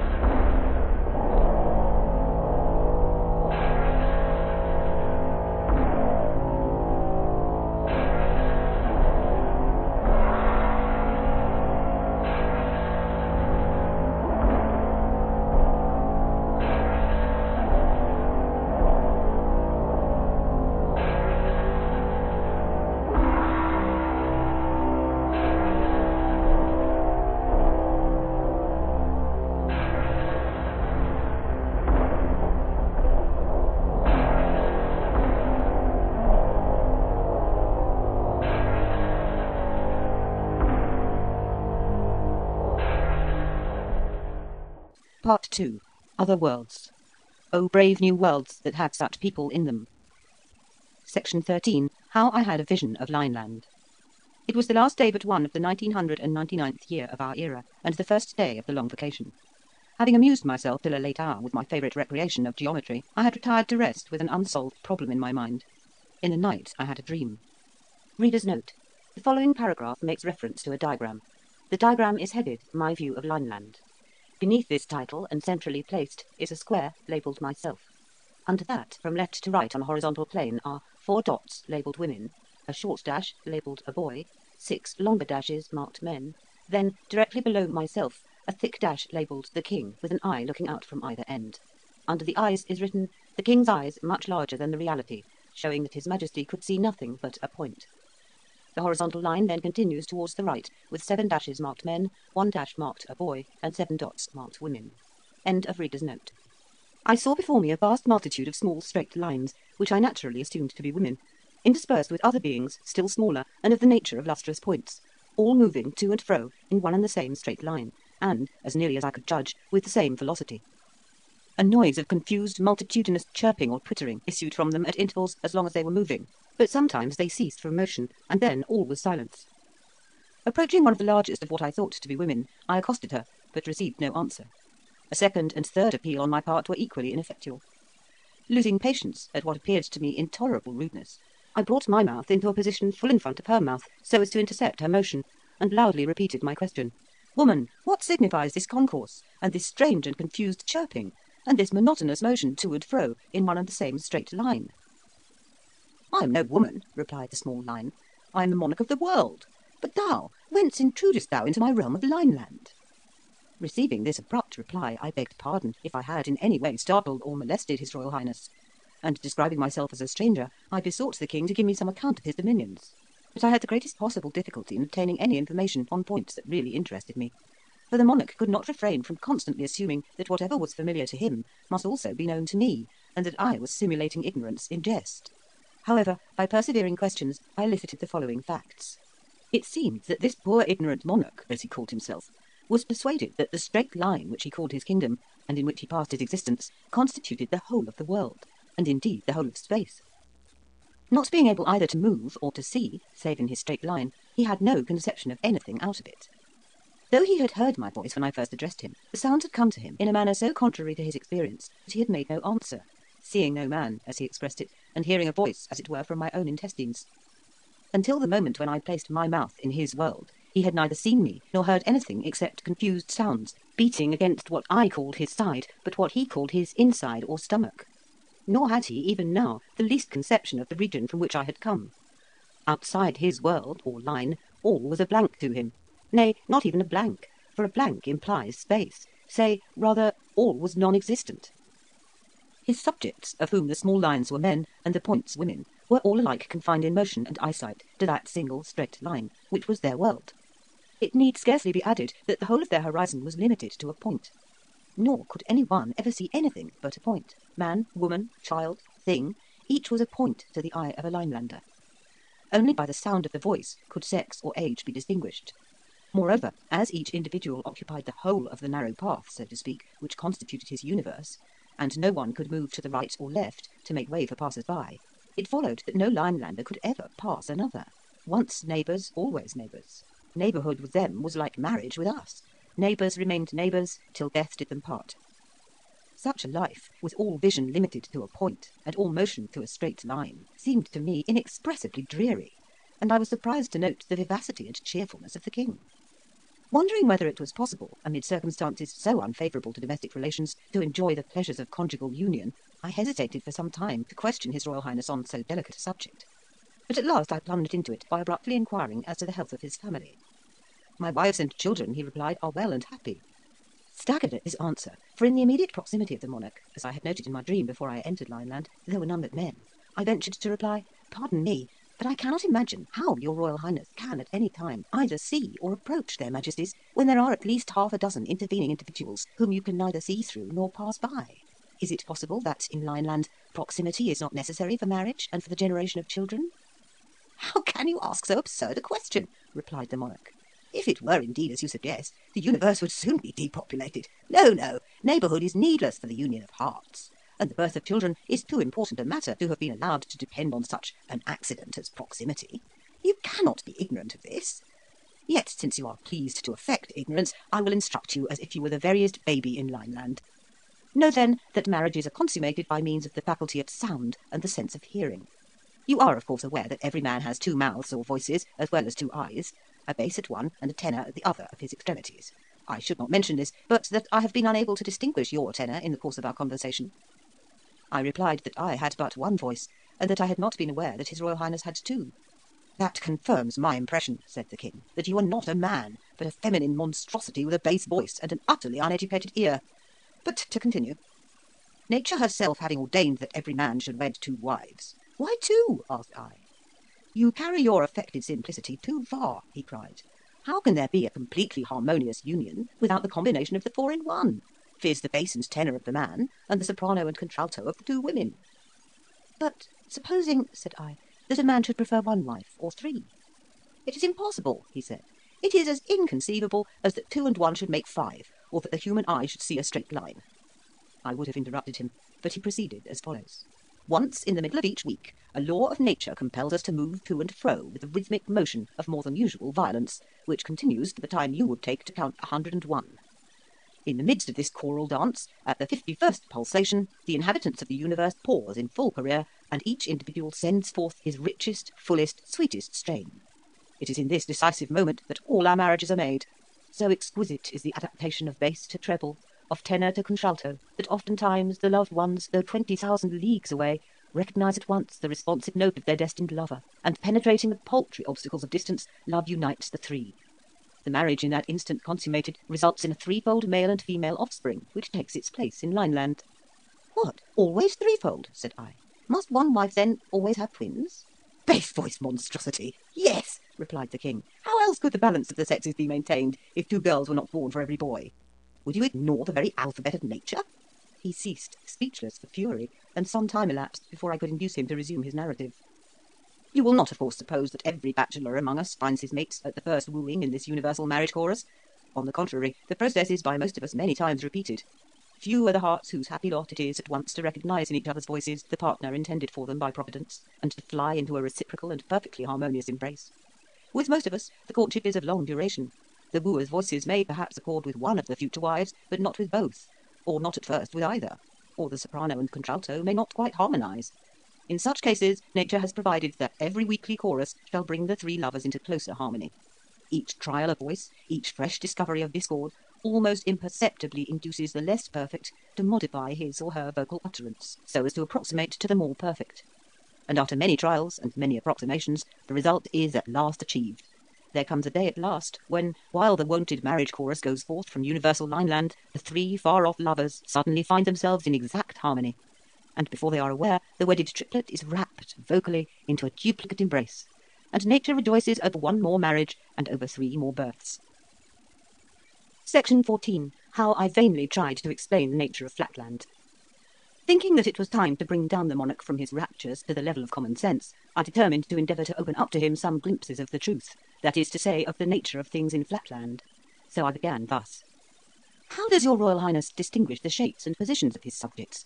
I, for my part, noticed by the sense of sight, before I entered your kingdom, that some of your people are lines and others points, and that some of the lines are larger. You speak of an impossibility, interrupted the king. You must have seen a vision, for to detect the difference between a line and a point by the sense of sight is, as everyone knows, in the nature of things, impossible. But it can be detected by the sense of hearing, and by the same means my shape can be exactly ascertained. Behold me, I am a line, the longest in Lineland, over 6 inches of space. Of length, I ventured to suggest. Fool, said he, space is length. Interrupt me again, and I have done. I apologised, but he continued scornfully, Since you are impervious to argument, you shall hear with your ears how by means of my 2 voices I reveal my shape to my wives, who are at this moment 6,000 miles, 70 yards, 2 feet, 8 inches away, the one to the north, the other to the south. Listen, I call to them. He chirruped, and then complacently continued, My wives at this moment receiving the sound of one of my voices, closely followed by the other, and perceiving that the latter reaches them after an interval in which sound can traverse 6.457 inches, infer that one of my mouths is 6.457 inches further from them than the other, and accordingly know my shape to be 6.457 inches. But you will of course understand that my wives do not make this calculation every time they hear my 2 voices. They made it once for all before we were married. But they could make it at any time. And in the same way, I can estimate the shape of any of my male subjects by the sense of sound. But how, said I, if a man feigns a woman's voice with one of his 2 voices, or so disguises his southern voice that it cannot be recognised as the echo of the northern? May not such deceptions cause great inconvenience? And have you no means of checking frauds of this kind by commanding your neighbouring subjects to feel one another? This, of course, was a very stupid question, for feeling could not have answered the purpose, but I asked with the view of irritating the monarch, and I succeeded perfectly. What? Cried he in horror. Explain your meaning. Feel, touch, come into contact, I replied. If you mean by feeling, said the king, approaching so close as to leave no space between 2 individuals, know, stranger, that this offence is punishable in my dominions by death, and the reason is obvious. The frail form of a woman, being liable to be shattered by such an approximation, must be preserved by the state. But since women cannot be distinguished by the sense of sight from man, the law ordains universally that neither man nor woman shall be approached so closely as to destroy the interval between the approximator and the approximated. And indeed, what possible purpose would be served by this illegal and unnatural excess of approximation which you call touching, when all the ends of so brutal and coarse a process are attained at once more easily and more exactly by the sense of hearing? As to your suggested danger of deception, it is non-existent, for the voice, being the essence of one's being, cannot be thus changed at will. But come, suppose that I had the power of passing through solid things, so that I could penetrate my subjects one after another, even to the number of 1 billion. verifying the size and distance of each by the sense of feeling, how much time and energy would be wasted in this clumsy and inaccurate method? Whereas now, in one moment of audition, I take, as it were, the census and statistics, local, corporal, mental, and spiritual, of every living being in Lineland. Hark! Only hark! So saying, he paused and listened, as if in an ecstasy, to a sound which seemed to me no better than a tiny chirping from an innumerable multitude of Lilliputian grasshoppers. Truly, replied I, your sense of hearing serves you in good stead, and fills up many of your deficiencies. But permit me to point out that your life in Lineland must be deplorably dull. To see nothing but a point, not even to be able to contemplate a straight line, nay, not even to know what a straight line is. To see, yet to be cut off from those linear prospects which are vouchsafed to us in Flatland. Better surely to have no sense of sight at all than to see so little. I grant you I have not your discriminative faculty of hearing, for the concert of all Lineland which gives you such intense pleasure is to me no better than a multitudinous twittering or chirping. But at least I can discern by sight a line from a point. And let me prove it. Just before I came into your kingdom, I saw you dancing from left to right, and then from right to left, with 7 men and a woman in your immediate proximity on the left, and 8 men and 2 women on your right. Is not this correct? It is correct, said the king, so far as the numbers and sexes are concerned, though I know not what you mean by right and left. But I deny that you saw these things. How could you see the line, that is to say, the inside, of any man? But you must have heard these things and then dreamed that you saw them. And let me ask what you mean by those words left and right. I suppose it is your way of saying northward and southward. Not so, replied I. Besides your motion of northward and southward, there is another motion which I call from right to left. King. Exhibit to me, if you please, this motion from left to right. I. Nay, that I cannot do, unless you could step out of your line altogether. King. Out of my line? Do you mean out of the world? Out of space? I. Well, yes, out of your world, out of your space. For your space is not the true space. True space is a plane, but your space is only a line. King. If you cannot indicate this motion from left to right by yourself moving in it, then I beg you to describe it to me in words. I. If you cannot tell your right side from my left, I fear that no words of mine can make my meaning clear to you, but surely you cannot be ignorant of so simple a distinction. King. I do not in the least understand you. I. Alas, how shall I make it clear? When you move straight on, does it not sometimes occur to you that you could move in some other way, turning your eye round so as to look in the direction to which your side is now fronting? In other words, instead of always moving in the direction of one of your extremities, you never feel a desire to move in the direction, so to speak, of your side? King. Never. And what do you mean? How can a man's inside front in any direction? Or how can a man move in the direction of his inside? I. Well then, since words cannot explain the matter, I will try deeds, and will move gradually out of Lineland in the direction which I desire to indicate to you. Reader's note. The following paragraph makes reference to a diagram. The diagram shows a horizontal line. At the left is marked Lineland, with an arrow pointing rightward. At the right, on the line, is a broad dash labelled the King. In the centre, on the line, is a horizontally shaded square, over which is written, my body just before I disappeared. End of reader's note. At the word, I began to move my body out of Lineland. As long as any part of me remained in his dominion and in his view, the King kept exclaiming, I see you still, you are not moving. But when I had at last moved myself out of his line, he cried in his shrillest voice, She is vanished! She is dead! I am not dead, replied I am simply out of Lineland. That is to say, out of the straight line which you call space, and in the true space where I can see things as they are. And at this moment I can see your line, or side, or inside, as you are pleased to call it, and I can also see the men and women on the north and south of you, whom I will now enumerate, describing their order, their size, and the interval between each. When I had done this at great length, I cried triumphantly, Does this at last convince you? And with that I once more entered Lineland, taking up the same position as before. But the monarch replied, If you were a man of sense, though as you appear to have only one voice, I have little doubt you are not a man but a woman, but if you had a particle of sense, you would listen to reason. You ask me to believe that there is another line besides that which my senses indicate, and another motion besides that of which I am daily conscious. I, in return, ask you to describe in words, or indicate by motion, that other line of which you speak. Instead of moving, you merely exercise some magic art of vanishing and returning to sight. And instead of any lucid description of your new world, you simply tell me the numbers and sizes of some 40 of my retinue, fact known to any child in my capital. Can anything be more irrational or audacious? Acknowledge your folly, or depart from my dominions. Furious at his perversity, and especially indignant that he professed to be ignorant of my sex, I retorted in no measured terms, Besotted being, you think yourself the perfection of existence, while you are in reality the most imperfect and imbecile.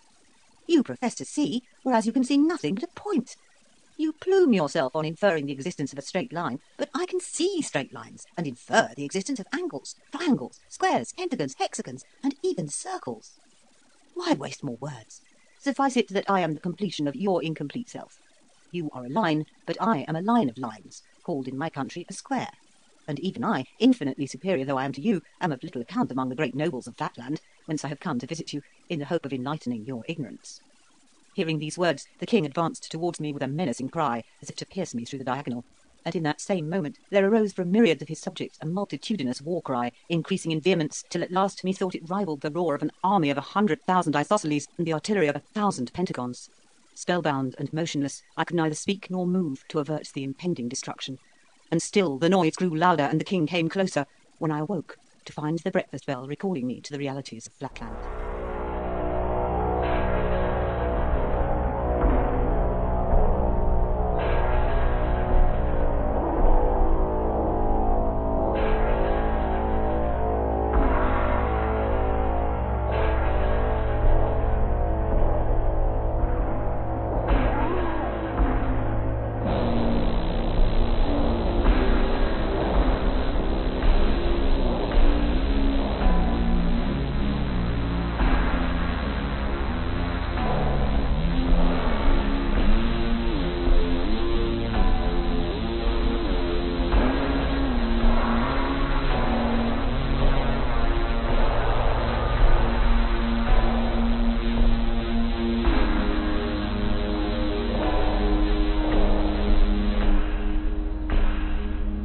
Section 15, concerning a stranger from Spaceland.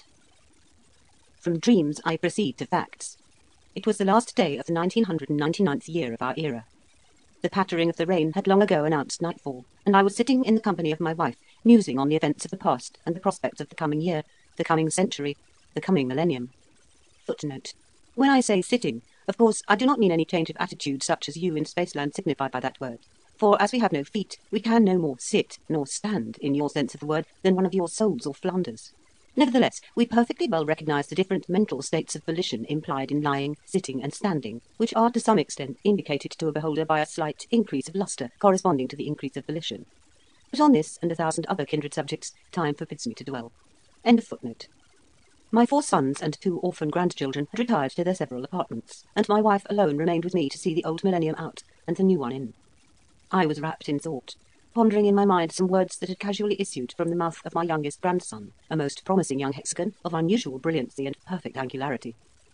His uncles and I had been giving him his usual practical lesson in sight recognition, turning ourselves upon our centres, now rapidly, now more slowly, and questioning him as to our positions, and his answers had been so satisfactory that I had been induced to reward him by giving him a few hints on arithmetic as applied to geometry. Taking 9 squares, each an inch every way, I had put them together so as to make one large square, with a side of 3 inches, and I had hence proved to my little grandson that, though it was impossible for us to see the inside of the square, yet we might ascertain the number of square inches in a square by simply squaring the number of inches in the side. And thus, said I, we know that 3 squared, or 9, represents the number of square inches in a square whose side is 3 inches long. The little hexagon meditated on this a while, and then said to me, "But you have been teaching me to raise numbers to the 3rd power. I suppose 3 cubed must mean something in geometry. What does it mean?" "Nothing at all," replied I. "Not at least in geometry, for geometry has only 2 dimensions." And then I began to show the boy how a point, by moving through a length of 3 inches, makes a line of 3 inches, which may be represented by 3, and how a line of 3 inches, moving parallel to itself through a length of 3 inches, makes a square of 3 inches every way, which may be represented by 3 squared. Upon this, my grandson, again returning to his former suggestion, took me up rather suddenly and exclaimed, "Well then, if a point by moving 3 inches makes a line of 3 inches represented by 3, and if a straight line of 3 inches, moving parallel to itself, makes a square of 3 inches every way represented by 3 squared, it must be that a square of 3 inches every way, moving somehow parallel to itself, but I don't see how, must make a something else, but I don't see what, of 3 inches every way, and this must be represented by 3 cubed." "Go to bed," said I, a little ruffled by his interruption. "If you would talk less nonsense, you would remember more sense." So my grandson had disappeared in disgrace, and there I sat by my wife's side, endeavouring to form a retrospect of the year 1999, and of the possibilities of the year 2000, but not quite able to shake off the thoughts suggested by the prattle of my bright little hexagon. Only a few sands now remained in the half-hour glass.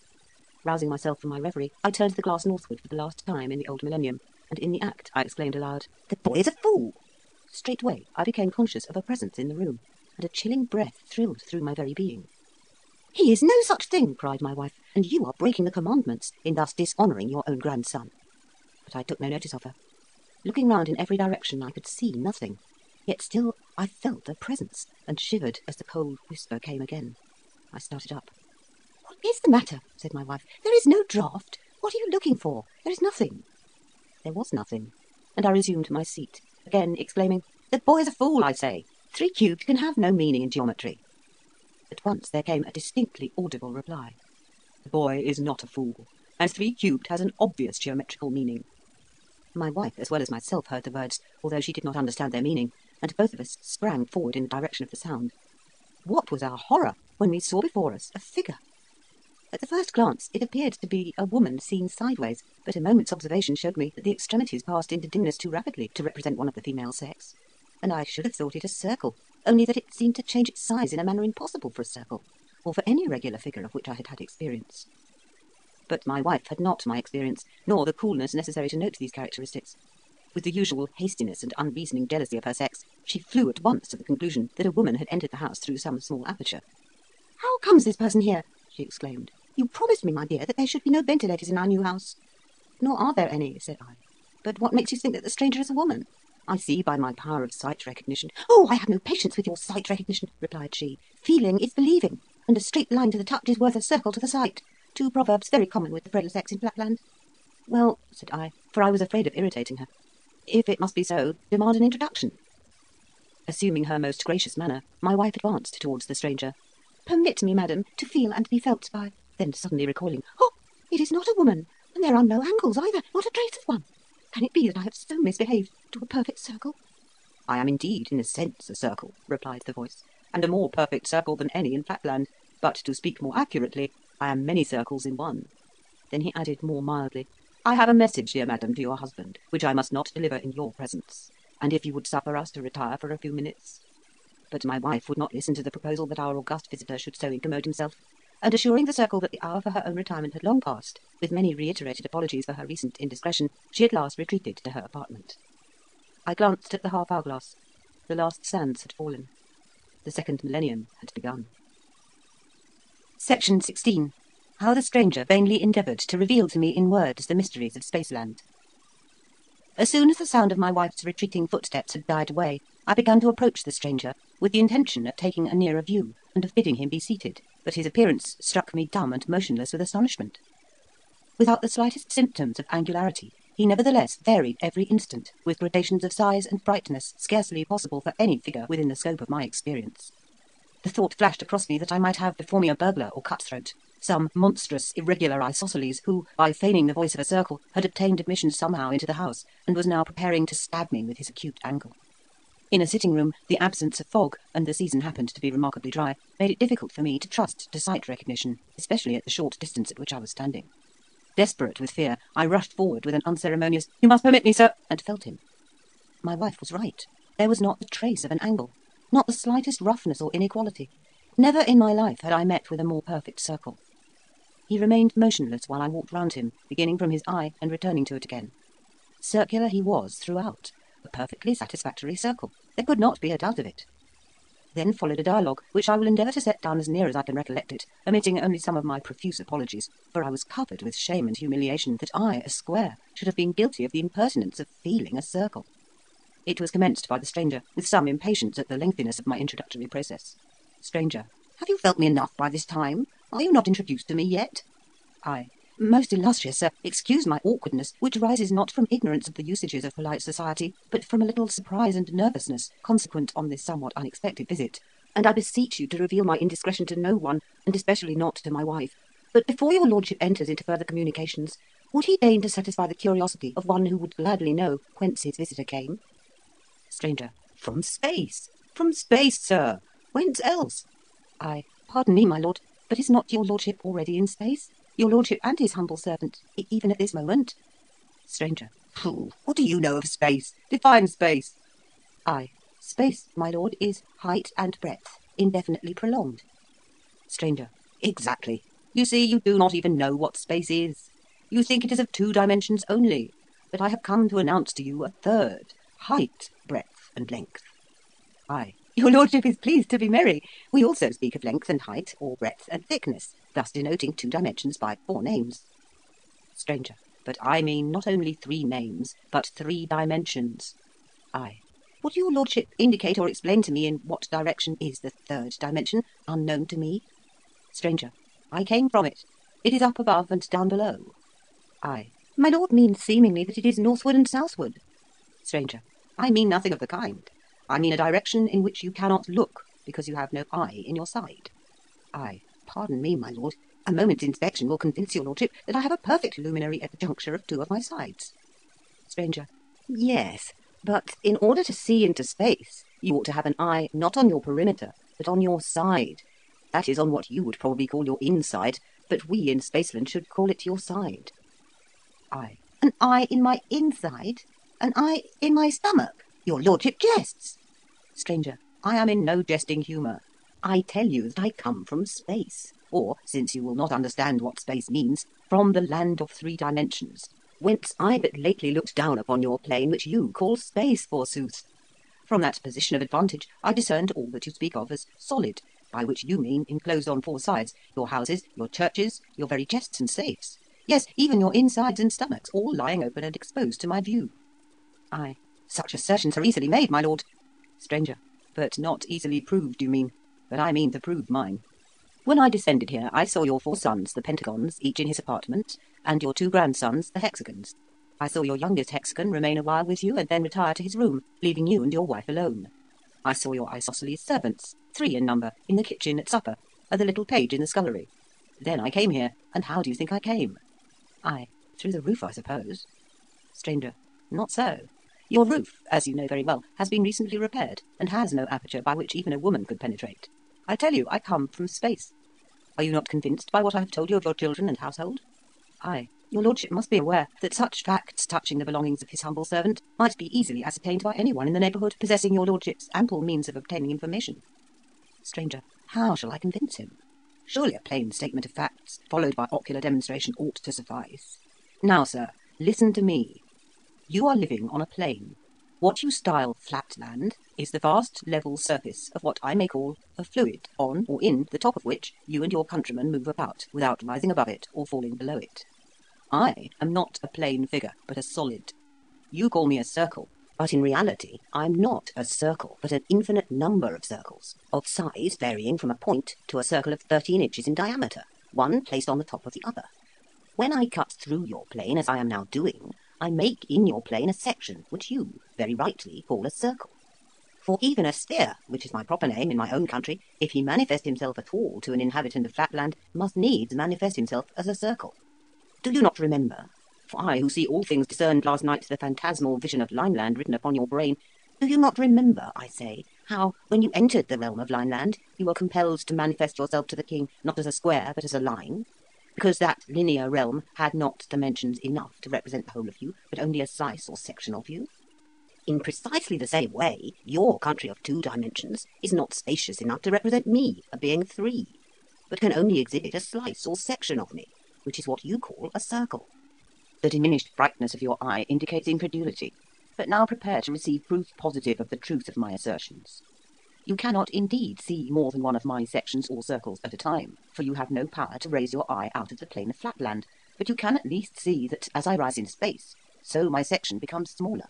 See now, I will rise, and the effect upon your eye will be that my circle will become smaller and smaller till it dwindles to a point and finally vanishes. Reader's note: the following paragraph makes reference to a diagram. The diagram shows a horizontal line. Cutting the line, there are 3 spheres. The first, or leftmost, is half above and half below the line, with its equator drawn at the level of the line to indicate the sphere's solid nature.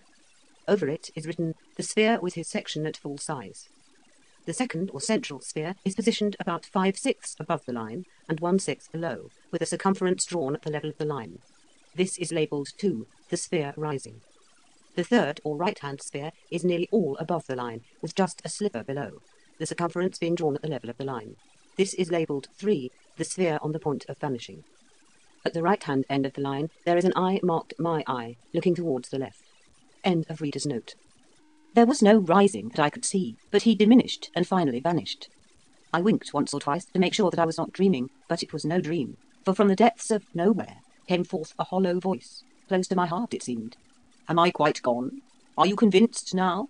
Well, now I will gradually return to Flatland, and you shall see my section become larger and larger. Every reader in Spaceland will easily understand that my mysterious guest was speaking the language of truth and even of simplicity. But to me, proficient though I was in Flatland mathematics, it was by no means a simple matter. The rough diagram given above will make it clear to any Spaceland child that the sphere, ascending in the 3 positions indicated there, must needs have manifested himself to me, or to any Flatlander, as a circle, at first of full size, then small, and at last very small indeed, approaching to a point. But to me, although I saw the facts before me, the causes were as dark as ever. All that I could comprehend was that the circle had made himself smaller and vanished, and that he had now reappeared and was rapidly making himself larger. When he had regained his original size, he heaved a deep sigh, for he perceived by my silence that I had altogether failed to comprehend him.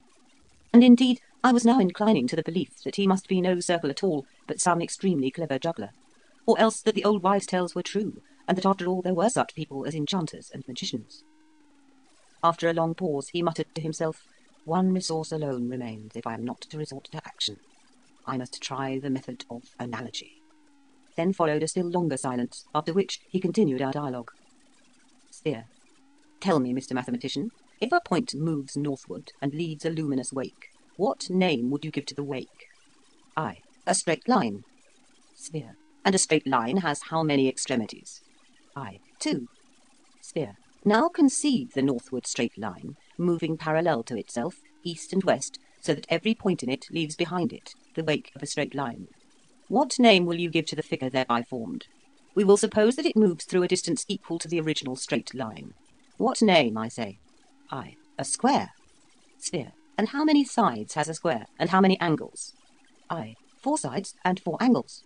Sphere. Now, stretch your imagination a little and conceive a square in Flatland moving parallel to itself upward. I. What? Northward? Sphere. No, not northward, upward. Out of Flatland altogether. If it moved northward, the southern points in the square would have to move through the positions previously occupied by the northern points, but that is not my meaning. I mean that every point in you, for you are a square and will serve the purpose of my illustration, every point in you, that is to say in what you call your inside, is to pass upwards through space in such a way that no point shall pass through the position previously occupied by any other point, but each point shall describe a straight line of its own. This is all in accordance with analogy. Surely it must be clear to you. Restraining my impatience, for I was now under a strong temptation to rush blindly at my visitor and to precipitate him into space, or out of Flatland anywhere, so that I could get rid of him, I replied, "And what may be the nature of the figure which I am to shape out by this motion, which you are pleased to denote by the word upward? I presume it is describable in the language of Flatland?" Sphere. Oh, certainly. It is all plain and simple, and in strict accordance with analogy. Only, by the way, you must not speak of the result as being a figure, but as a solid. But I will describe it to you, or rather not I, but analogy. We began with a single point, which, of course, being itself a point, has only one terminal point. One point produces a line, with 2 terminal points. One line produces a square, with 4 terminal points. Now you can yourself give the answer to your own question. 1, 2, 4 are evidently in geometrical progression. What is the next number? I. 8. Sphere. Exactly. The one square produces a something which you do not as yet know a name for, but which we call a cube, with 8 terminal points. Now are you convinced? I. And has this creature sides as well as angles, or what you call terminal points? Sphere. Of course, and all according to analogy. But, by the way, not what you call sides, but what we call sides. You would call them solids. I. And how many solids or sides will appertain to this being whom I am to generate by the motion of my inside in an upward direction, and whom you call a cube? Sphere. How can you ask? And you a mathematician? The side of anything is always, if I may so say, one dimension behind the thing. Consequently, as there is no dimension behind the point, a point has 0 sides. A line, if I may so say, has 2 sides, for the points of a line may be called by courtesy its sides. A square has 4 sides, 0, 2, 4. What progression do you call that? I. Arithmetical. Sphere. And what is the next number? I. 6. Sphere. Exactly. Then you see you have answered your own question. The cube which you will generate will be bounded by 6 sides, that is to say, 6 of your insides. You see it all now, eh? Monster! I shrieked. Be thou juggler, enchanter, dream, or devil, no more will I endure thy mockeries. Either thou or I must perish. And saying these words, I precipitated myself upon him. Section 17. How the sphere, having in vain tried words, resorted to deeds. It was in vain. I brought my hardest right angle into violent collision with the stranger, pressing on him with a force sufficient to have destroyed any ordinary circle. But I could feel him slowly and unarrestably slipping from my contact, not edging to the right nor to the left, but moving somehow out of the world and vanishing to nothing. Soon there was a blank, but I still heard the intruder's voice. Sphere, why will you refuse to listen to reason? I had hoped to find in you, as being a man of sense and an accomplished mathematician, a fit apostle for the gospel of the 3 dimensions, which I am allowed to preach once only in 1,000 years. But now I know not how to convince you. Stay, I have it. Deeds and not words shall proclaim the truth. Listen, my friend. I have told you I can see from my position in space the inside of all things that you consider closed. For example, I see in yonder cupboard near which you are standing several of what you call boxes, but like everything else in Flatland they have no tops nor bottoms, full of money. I also see 2 tablets of accounts. I'm about to descend into that cupboard and to bring you one of those tablets. I saw you lock the cupboard half an hour ago, and I know you have the key in your possession, but I descend from space. The doors, you see, remain unmoved. Now I am in the cupboard and am taking the tablet. Now I have it. Now I ascend with it. I rushed to the closet and dashed the door open. One of the tablets was gone. With a mocking laugh, the stranger appeared in the other corner of the room, and at the same time the tablet appeared upon the floor. I took it up. There could be no doubt. It was the missing tablet. I groaned with horror, doubting whether I was not out of my senses. But the stranger continued, "Surely you must now see that my explanation and no other suit the phenomena. What you call solid things are really superficial. What you call space is really nothing but a great plain. I am in space and look down upon the insides of the things of which you only see the outsides. You could leave this plane yourself, if you could but summon up the necessary volition. A slight upward or downward motion would enable you to see all that I can see. The higher I mount and the further I go from your plane, the more I can see, though of course I see it on a smaller scale. For example, I am ascending. Now I can see your neighbour the hexagon and his family in their several apartments. Now I see the inside of the theatre, 10 doors off, from which the audience is only just departing, and on the other side a circle in his study, sitting at his books. Now I shall come back to you, and as a crowning proof, what do you say to my giving you a touch, just the least touch, in your stomach?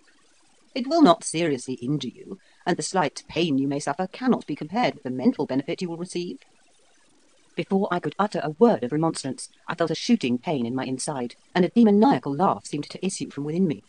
A moment afterwards, the sharp agony had ceased, leaving nothing but a dull ache behind, and the stranger began to reappear, saying, as he gradually increased in size, "There, I have not hurt you much, have I? If you are not convinced now, I don't know what will convince you. What say you?" My resolution was taken. It seemed intolerable that I should endure existence subject to the arbitrary visitations of a magician who could thus play tricks with one's very stomach. If only I could in any way manage to pin him against the wall till help came. Once more I dashed my hardest angle against him, at the same time alarming the whole household by my cries for aid. I believe, at the moment of my onset, the stranger had sunk below our plane, and really found difficulty in rising. In any case, he remained motionless, while I, hearing, as I thought, the sound of some help approaching, pressed against him with redoubled vigour, and continued to shout for assistance. A convulsive shudder ran through the sphere. "This must not be," I thought I heard him say. "Either he must listen to reason, or I must have recourse to the last resource of civilization."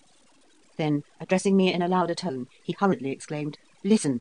No stranger must witness what you have witnessed. Send your wife back at once before she enters the apartment. The gospel of 3 dimensions must not be thus frustrated. Not thus must the fruits of 1,000 years of waiting be thrown away.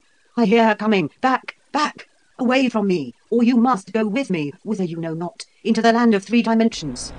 "Fool, madman, irregular!" I exclaimed. "Never will I release thee. Thou shalt pay the penalty of thine impostures." "Ha! Is it come to this?" thundered the stranger. "Then meet your fate. Out of your plane you go. Once, twice, thrice. 'Tis done."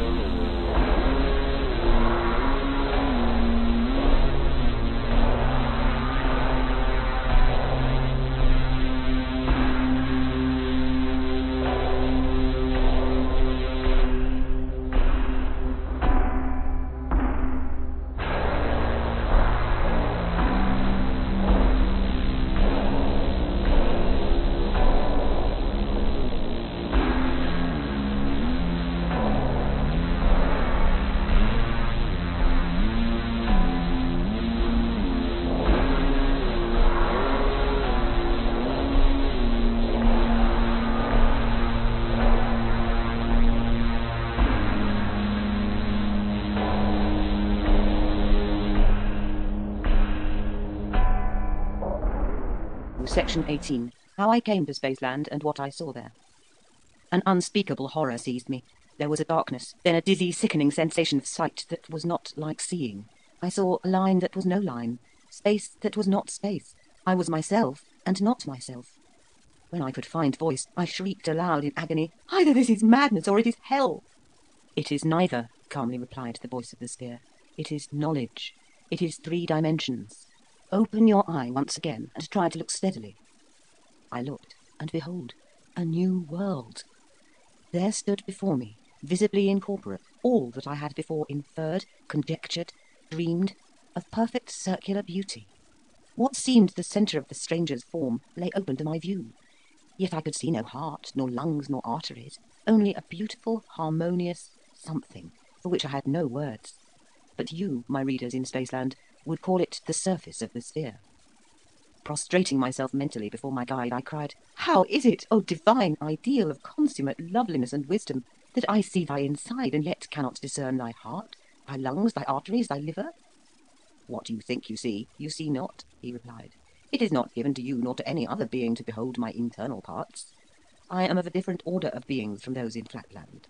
Were I a circle, you could discern my intestines, but I am a being composed, as I told you before, of many circles, the many in the one, called in this country a sphere, and just as the outside of a cube is a square, so the outside of a sphere presents the appearance of a circle." Bewildered though I was by my teacher's enigmatic utterance, I no longer chafed against it, but worshipped him in silent adoration. He continued with more mildness in his voice, "Distress not yourself if you cannot at first understand the deeper mysteries of Spaceland. By degrees they will dawn upon you.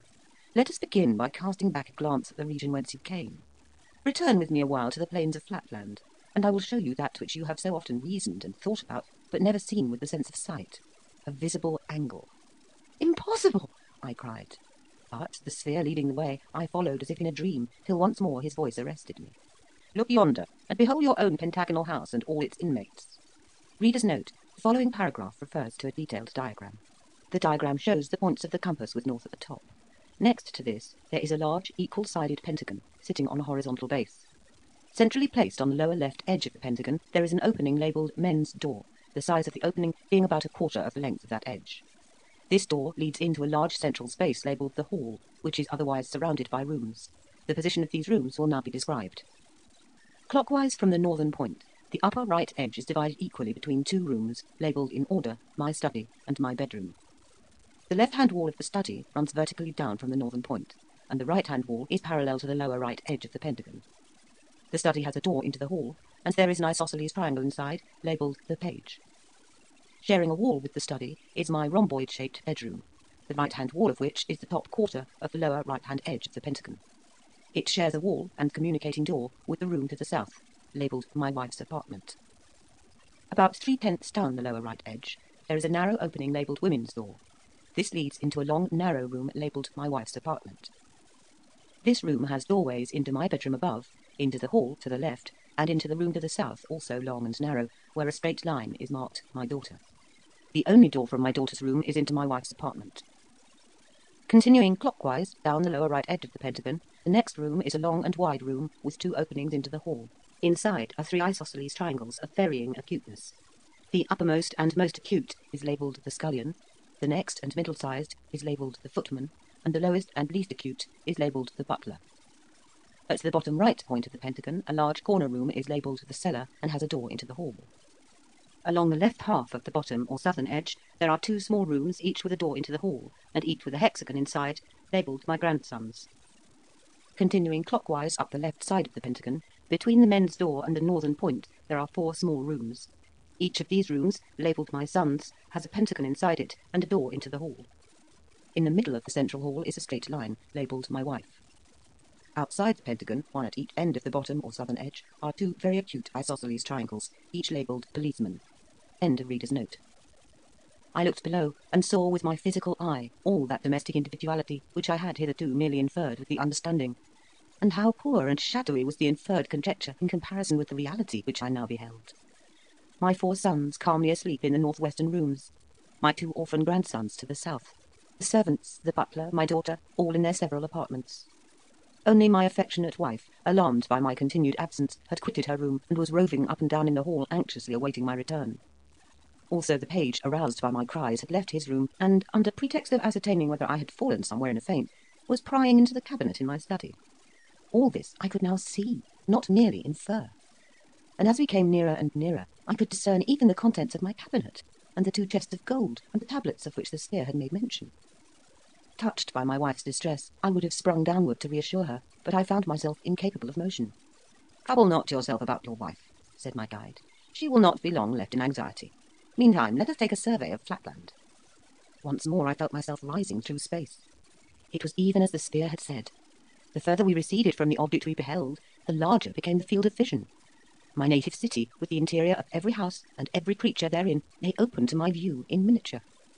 We mounted higher, and lo, the secrets of the earth, the depths of mines and inmost caverns of the hills were bared before me. Awestruck at the sight of the mysteries of the earth thus unveiled before my unworthy eye, I said to my companion, "Behold, I am become as a god! For the wise men in our country say that to see all things, or, as they express it, omnividence, is the attribute of God alone." There was something of scorn in the voice of my teacher as he made answer, "Is it so indeed? Then the very pickpockets and cutthroats of my country are to be worshipped by your wise men as being gods, for there is not one of them that does not see as much as you see now. But trust me, your wise men are wrong." I. "Then is omnividence the attribute of others beside gods?" Sphere. "I do not know. But if a pickpocket or a cutthroat of our country can see everything that is in your country, surely that is no reason why the pickpocket or cutthroat should be accepted by you as a god. This omnividence, as you call it, it is not a common word in Spaceland. Does it make you more just, more merciful, less selfish, more loving? Not in the least.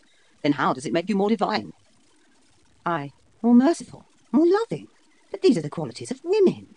And we know that a circle is a higher being than a straight line, in so far as knowledge and wisdom are more to be esteemed than mere affection." Sphere. "It is not for me to classify human faculties according to merit, yet many of the best and wisest in Spaceland think more of the affections than of the understanding, more of your despised straight lines than of your belauded circles. But enough of this. Look yonder. Do you know that building?" I looked, and far off I saw an immense polygonal structure, in which I recognised the General Assembly Hall of the States of Flatland, surrounded by dense lines of pentagonal buildings at right angles to each other, which I knew to be streets, and I perceived that I was approaching the great metropolis. "Here we descend," said my guide. It was now morning, the first hour of the first day of the 2000th year of our era. Acting, as was their wont, in strict accordance with precedent, the highest circles of the realm were meeting in solemn conclave, as they had met on the first hour of the first day of the year 1000, and also on the first hour of the first day of the year 0. The minutes of the previous meetings were now read by one whom I at once recognised as my brother, a perfectly symmetrical square, and the chief clerk of the High Council. It was found recorded on each occasion that, whereas the states had been troubled by divers ill-intentioned persons pretending to have received revelations from another world, and professing to produce demonstrations whereby they had instigated to frenzy both themselves and others, it had been for this cause unanimously resolved by the Grand Council that on the first day of each millenary special injunctions be sent to the prefects in the several districts of Flatland to make strict search for such misguided persons, and without formality of mathematical examination to destroy all such as were isosceles of any degree, to scourge and imprison any regular triangle, to cause any square or pentagon to be sent to the district asylum, and to arrest anyone of higher rank, sending him straightway to the capital to be examined and judged by the council. "You hear your fate," said the sphere to me, while the council was passing for the third time the formal resolution. "Death or imprisonment awaits the apostle of the gospel of 3 dimensions." "Not so," replied I. "The matter is now so clear to me, the nature of real space so palpable, that methinks I could make a child understand it. Permit me but to descend at this moment and enlighten them." "Not yet," said my guide. "The time will come for that. Meantime I must perform my mission. Stay thou there in thy place." Saying these words, he leapt with great dexterity into the sea, if I may so call it, of Flatland, right in the midst of the ring of councillors. "I come," cried he, "to proclaim that there is a land of 3 dimensions." I could see many of the younger councillors start back in manifest horror as the sphere's circular section widened before them. But on a sign from the presiding circle, who showed not the slightest alarm or surprise, 6 isosceles of a low type from 6 different quarters rushed upon the sphere. "We have him!" they cried. "No! Yes! We have him still! He's going! He's gone!" "My lords," said the president to the junior circles of the council, "there is not the slightest need for surprise. The secret archives, to which I alone have access, tell me that a similar occurrence happened on the last 2 millennial commencements. You will, of course, say nothing of these trifles outside the cabinet." Raising his voice, he now summoned the guard. "Arrest the policemen, gag them, you know your duty." After he had consigned to their fate the wretched policemen, ill-fated and unwilling witnesses of a state secret which they were not to be permitted to reveal. He again addressed the councillors. My lords, the business of the council being concluded, I have only to wish you a happy new year. Before departing, he expressed at some length to the clerk, my excellent but most unfortunate brother, his sincere regret that, in accordance with precedent, and for the sake of secrecy, he must condemn him to perpetual imprisonment, but added his satisfaction that, unless some mention were made by him of that day's incident, his life would be spared. Section 19. How, though the sphere showed me other mysteries of Spaceland, I still desired more, and what came of it. When I saw my poor brother led away to imprisonment, I attempted to leap down into the council chamber, desiring to intercede on his behalf, or at least bid him farewell.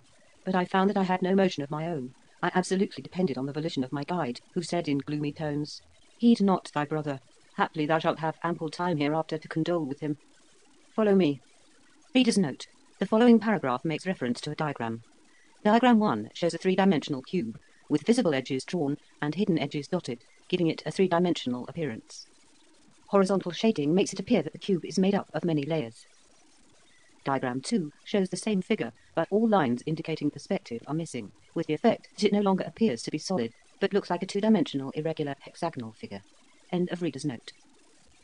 Once more we ascended into space. Hitherto, said the sphere, I have shown you naught save plane figures and their interiors. Now I must introduce you to solids, and reveal to you the plan upon which they are constructed. Behold this multitude of movable square cards. See, I put one on another, not as you supposed, northward of the other, but on the other. Now a second, now a third. See, I am building up a solid by a multitude of squares parallel to one another. Now the solid is complete, being as high as it is long and broad, and we call it a cube. Pardon me, my lord, replied I, but to my eye the appearance is as of an irregular figure whose inside is laid open to the view. In other words, methinks I see no solid, but a plane such as we infer in Flatland, only of an irregularity which betokens some monstrous criminal, so that the very sight of it is painful to my eyes. True, said the sphere, it appears to you a plane, because you are not accustomed to light and shade and perspective. Just as in Flatland a hexagon would appear a straight line to one who has not the art of sight recognition. But in reality it is a solid, as you shall learn by the sense of feeling. He then introduced me to the cube, and I found that this marvellous being was indeed no plane, but a solid, and that he was endowed with 6 plane sides and 8 terminal points called solid angles.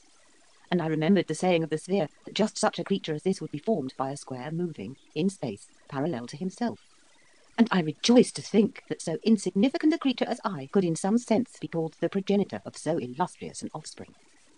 But still I could not fully understand the meaning of what my teacher had told me concerning light and shade and perspective, and I did not hesitate to put my difficulties before him. Were I to give the sphere's explanation of these matters, succinct and clear though it was, it would be tedious to an inhabitant of space, who knows these things already.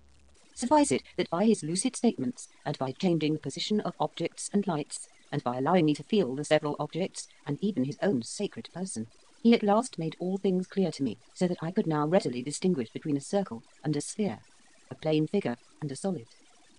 This was the climax, the paradise of my strange, eventful history.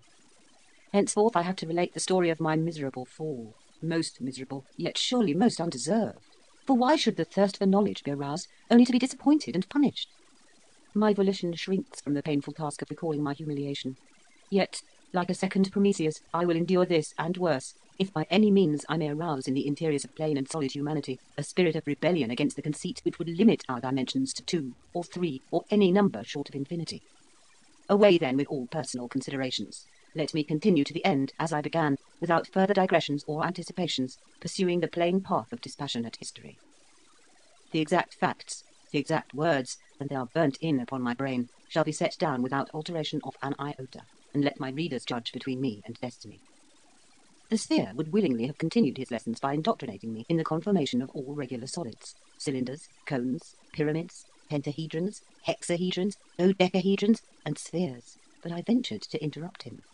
Not that I was wearied of knowledge. On the contrary, I thirsted for yet deeper and fuller draughts than he was offering to me. Pardon me, said I, O thou whom I must no longer address as the perfection of all beauty, but let me beg thee to vouchsafe thy servant a sight of thine interior. Sphere. My what? I. Thine interior, thy stomach, thy intestines. Sphere. Whence this ill-timed impertinent request? And what mean you by saying that I am no longer the perfection of all beauty? I. My lord, Your own wisdom has taught me to aspire to one even more great, more beautiful, and more closely approximate to perfection than yourself. As you yourself, superior to all Flatland forms, combine many circles in one, so doubtless there is one above you who combines many spheres in one supreme existence, surpassing even the solids of Spaceland.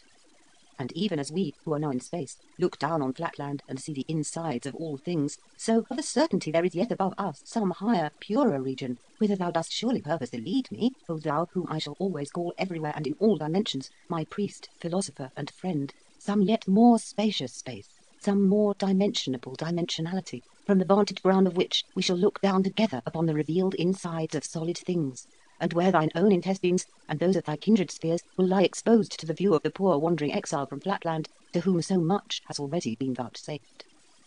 Sphere. Poof! Stuff! Enough of this trifling! The time is short, and much remains to be done before you are fit to proclaim the gospel of 3 dimensions to your blind, benighted countrymen in Flatland. I. Nay, gracious teacher, deny me not what I know it is in thy power to perform. Grant me but one glimpse of thine interior, and I am satisfied for ever, remaining henceforth thy docile pupil, thy unemancipable slave, ready to receive all thy teachings, and to feed upon the words that fall from thy lips. Sphere. Well then, to content and silence you, let me say at once, I would show you what you wish if I could, but I cannot. Would you have me turn my stomach inside out to oblige you? I. But my lord has shown me the intestines of all my countrymen in the land of 2 dimensions by taking me with him into the land of 3. What's therefore more easy than now to take his servant on a second journey into the blessed region of the 4th dimension, where I shall look down with him once more upon this land of 3 dimensions, and see the inside of every 3-dimensioned house, the secrets of the solid earth, the treasures of the mines in Spaceland, and the intestines of every solid living creature, even of the noble and adorable spheres. Sphere. But where is this land of 4 dimensions? I know not, but doubtless my teacher knows. Sphere.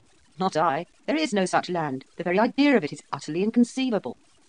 I. Your lordship tempts his servant, to see whether he remembers the revelations imparted to him. Trifle not with me, my lord. I crave, I thirst for more knowledge.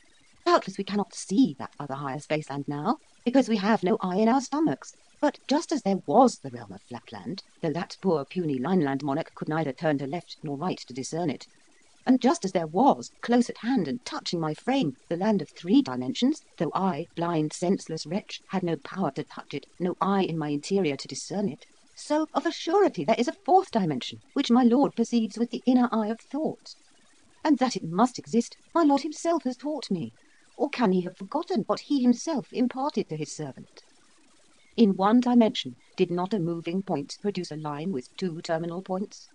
In 2 dimensions, did not a moving line produce a square with 4 terminal points? In 3 dimensions, did not a moving square produce, did not this eye of mine behold it, that blessed being a cube with 8 terminal points? And in 4 dimensions, shall not a moving cube, alas for analogy, and alas for the progress of truth if it be not so, shall not, I say, the motion of a divine cube result in a still more divine organisation, with 16 terminal points? Behold the infallible confirmation of the series 2, 4, 8, 16. Is not this a geometrical progression? Is not this, if I might quote my lord's own words, strictly according to analogy? Again, was I not taught by my lord that as in a line there are 2 bounding points, and in a square there are 4 bounding lines, so in a cube there must be 6 bounding squares? Behold once more the confirming series 2, 4, 6. Is not this an arithmetical progression? And consequently, does it not of necessity follow that the more divine offspring of the divine cube in the land of 4 dimensions must have 8 bounding cubes? And is not this also, as my lord has taught me to believe, strictly according to analogy? Oh, my lord, behold! I cast myself in faith upon conjecture, not knowing the facts, and I appeal to your lordship to confirm or deny my logical anticipations. If I am wrong, I yield, and will no longer demand a 4th dimension, but if I am right, my lord will listen to reason. I ask, therefore, is it, or is it not, the fact that ere now your countrymen also have witnessed the descent of beings of a higher order than their own, entering closed rooms, even as your lordship entered mine, without the opening of doors or windows, and appearing and vanishing at will?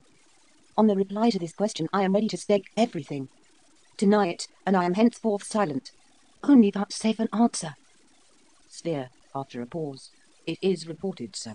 But men are divided in opinion as to the facts, and even granting the facts, they explain them in different ways, And in any case, however great may be the number of different explanations, no one has adopted or suggested the theory of a fourth dimension. Therefore, pray have done with this trifling, and let us return to business. I was certain of it. I was certain that my anticipations would be fulfilled. And now have patience with me and answer me yet one more question, best of teachers. Those who have thus appeared, no one knows whence, and have returned, no one knows whither, have they also contracted their sections, and vanished somehow into that more spacious space, whither I now entreat you to conduct me? Sphere, moodily. They have vanished, certainly, if they ever appeared. But most people say that these visions arose from the thought. You will not understand me. From the brain, from the perturbed angularity of the seer. I say they so? Oh, believe them not. Or if it indeed be so, that this other space is really Thoughtland, then take me to that blessed region, where I in thought shall see the insides of all solid things. There, before my ravished eye, a cube, moving in some altogether new direction, but strictly according to analogy, so as to make every particle of his interior pass through a new kind of space with a wake of its own, shall create a still more perfect perfection than himself, with 16 terminal extra solid angles, and 8 solid cubes for his perimeter. And once there, shall we stay our upward course? In that blessed region of 4 dimensions, shall we linger on the threshold of the 5th, and not enter therein? Ah, no! Let us rather resolve that our ambition shall soar with our corporal ascent. Then, yielding to our intellectual onset, the gates of the 6th dimension shall fly open. After that a 7th, and then an 8th. How long I should have continued, I know not. In vain did the sphere, in his voice of thunder, reiterate his commands of silence, and threaten me with the direst penalties if I persisted. Nothing could stem the flood of my ecstatic aspirations. Perhaps I was to blame, but indeed I was intoxicated with the recent draughts of truth to which he himself had introduced me. However, the end was not long in coming. My words were cut short by a crash outside, and a simultaneous crash inside me, which impelled me through space with a velocity that precluded speech. Down, down, down! I was rapidly descending, and I knew that return to Flatland was my doom. One glimpse, one last and never to be forgotten glimpse I had of that dull level wilderness, which was now to become my universe again, spread out before my eye. Then a darkness. Then a final, all-consummating thunder peal, and when I came to myself, I was once more a common creeping square, in my study at home, listening to the peace cry of my approaching wife. Section 20. How the sphere encouraged me in a vision. Although I had less than a minute for reflection, I felt, by a kind of instinct, that I must conceal my experiences from my wife. Not that I apprehended at the moment any danger from her divulging my secret, but I knew that to any woman in Flatland the narrative of my adventures must needs be unintelligible. So I endeavoured to reassure her by some story, invented for the occasion, that I had accidentally fallen through the trapdoor of the cellar, and had there lain stunned. The southward attraction in our country is so slight that even to a woman my tale necessarily appeared extraordinary and well nigh incredible. But my wife, whose good sense far exceeds that of the average of her sex, and who perceived that I was unusually excited, did not argue with me on the subject, but insisted that I was ill and required repose. I was glad of an excuse for retiring to my chamber to think quietly over what had happened. When I was at last by myself, a drowsy sensation fell on me. But before my eyes closed, I endeavoured to reproduce the 3rd dimension, and especially the process by which a cube is constructed through the motion of a square. It was not so clear as I could have wished, but I remembered that it must be upward, and yet not northward, and I determined steadfastly to retain these words as the clue, which, if firmly grasped, could not fail to guide me to the solution. So, mechanically repeating like a charm the words, upward yet not northward, I fell into a sound, refreshing sleep. During my slumber I had a dream.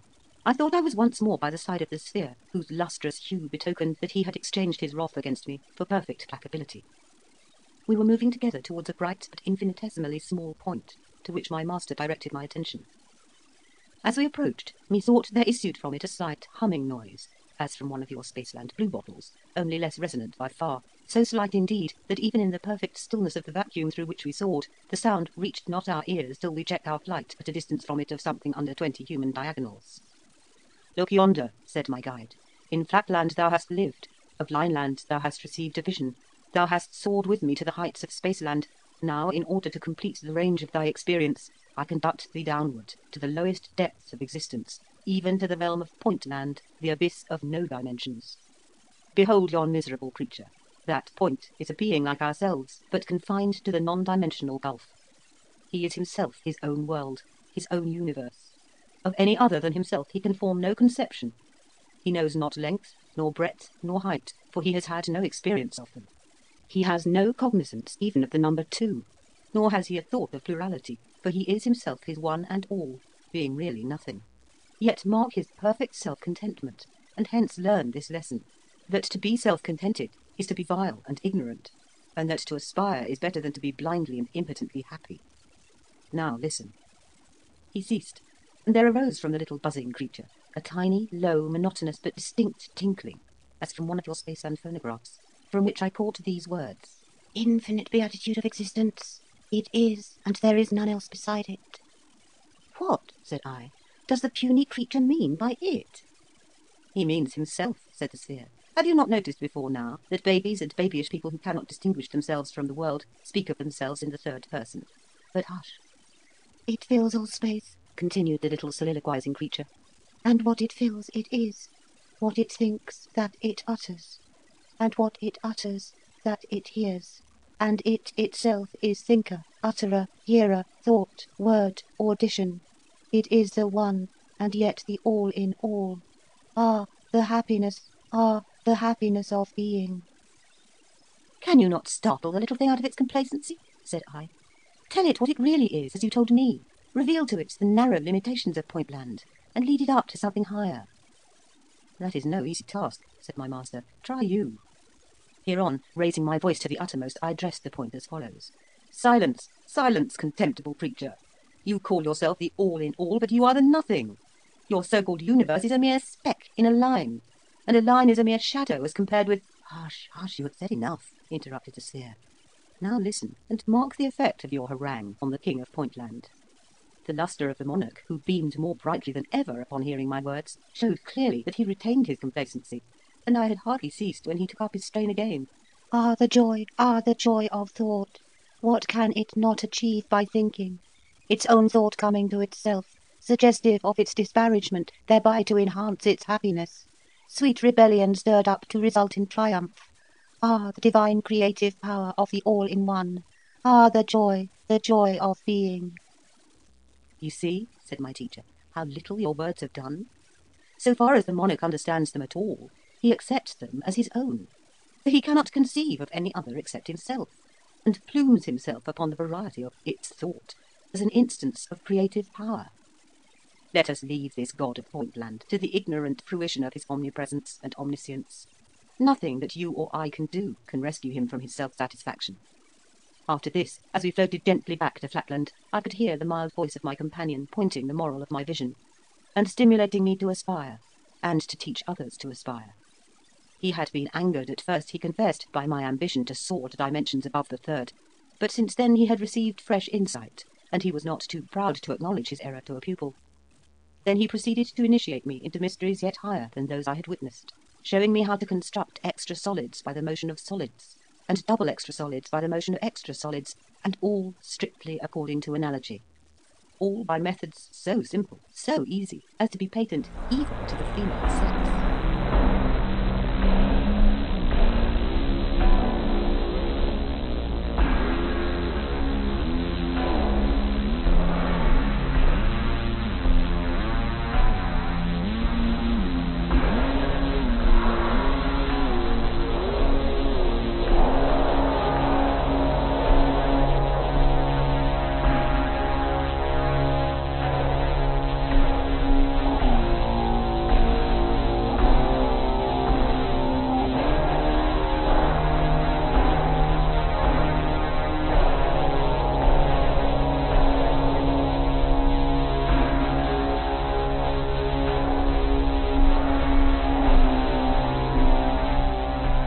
Section 21.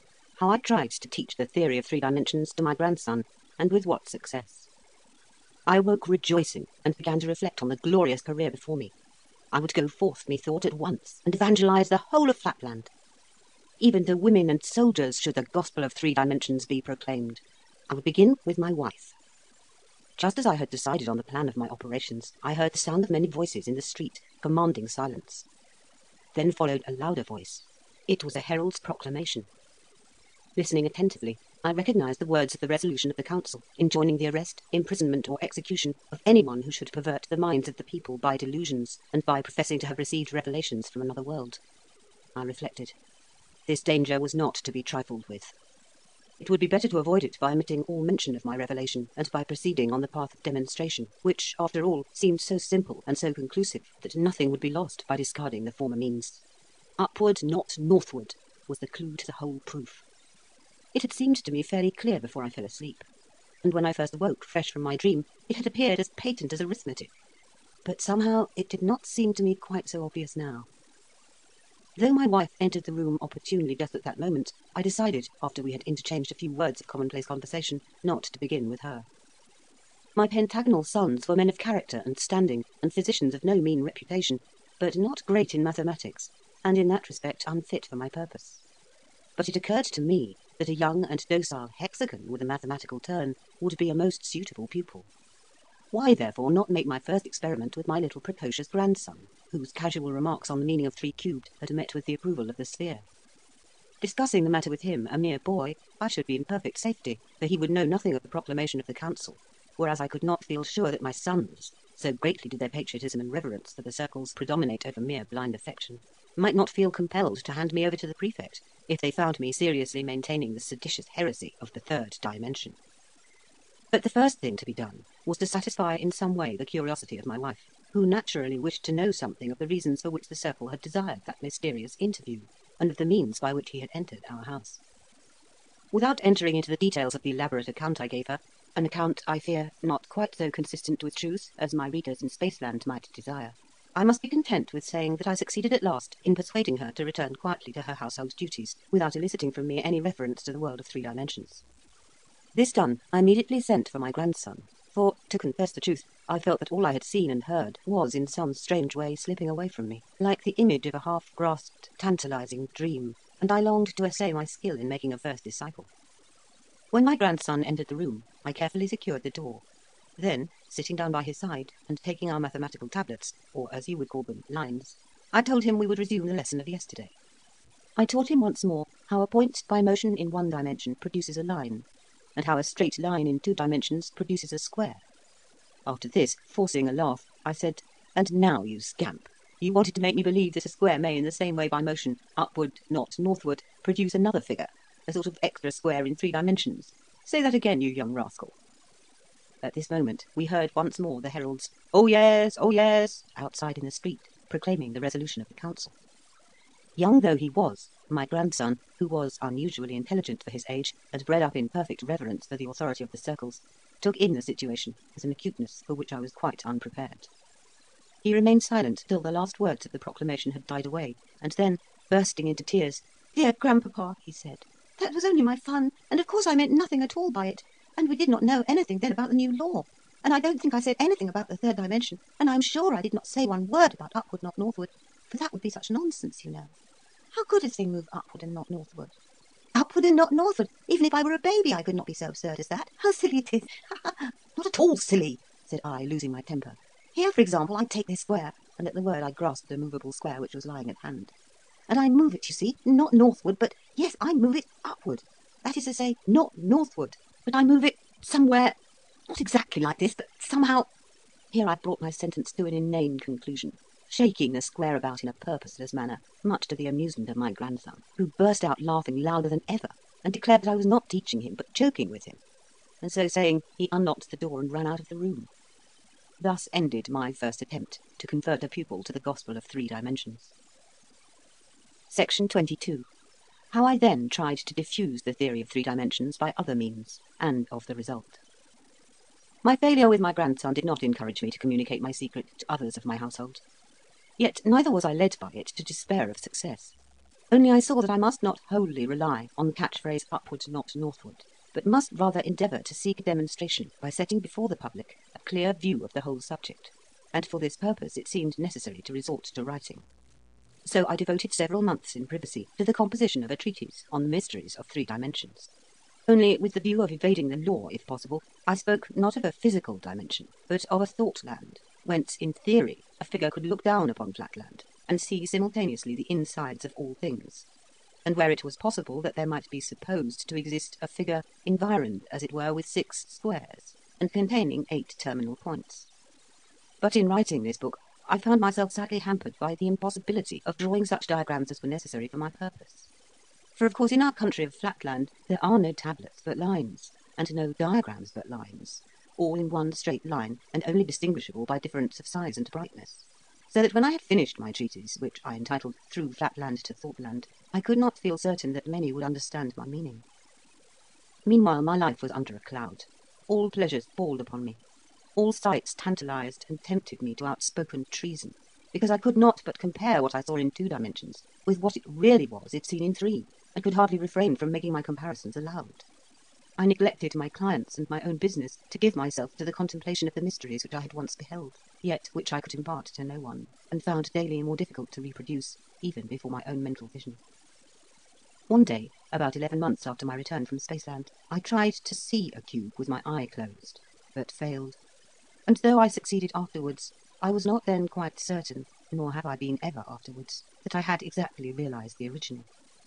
This made me more melancholy than before, and determined me to take some step, yet what I knew not. I felt that I would have been willing to sacrifice my life for the cause, if thereby I could have produced conviction. But if I could not convince my grandson, how could I convince the highest and most developed circles in the land?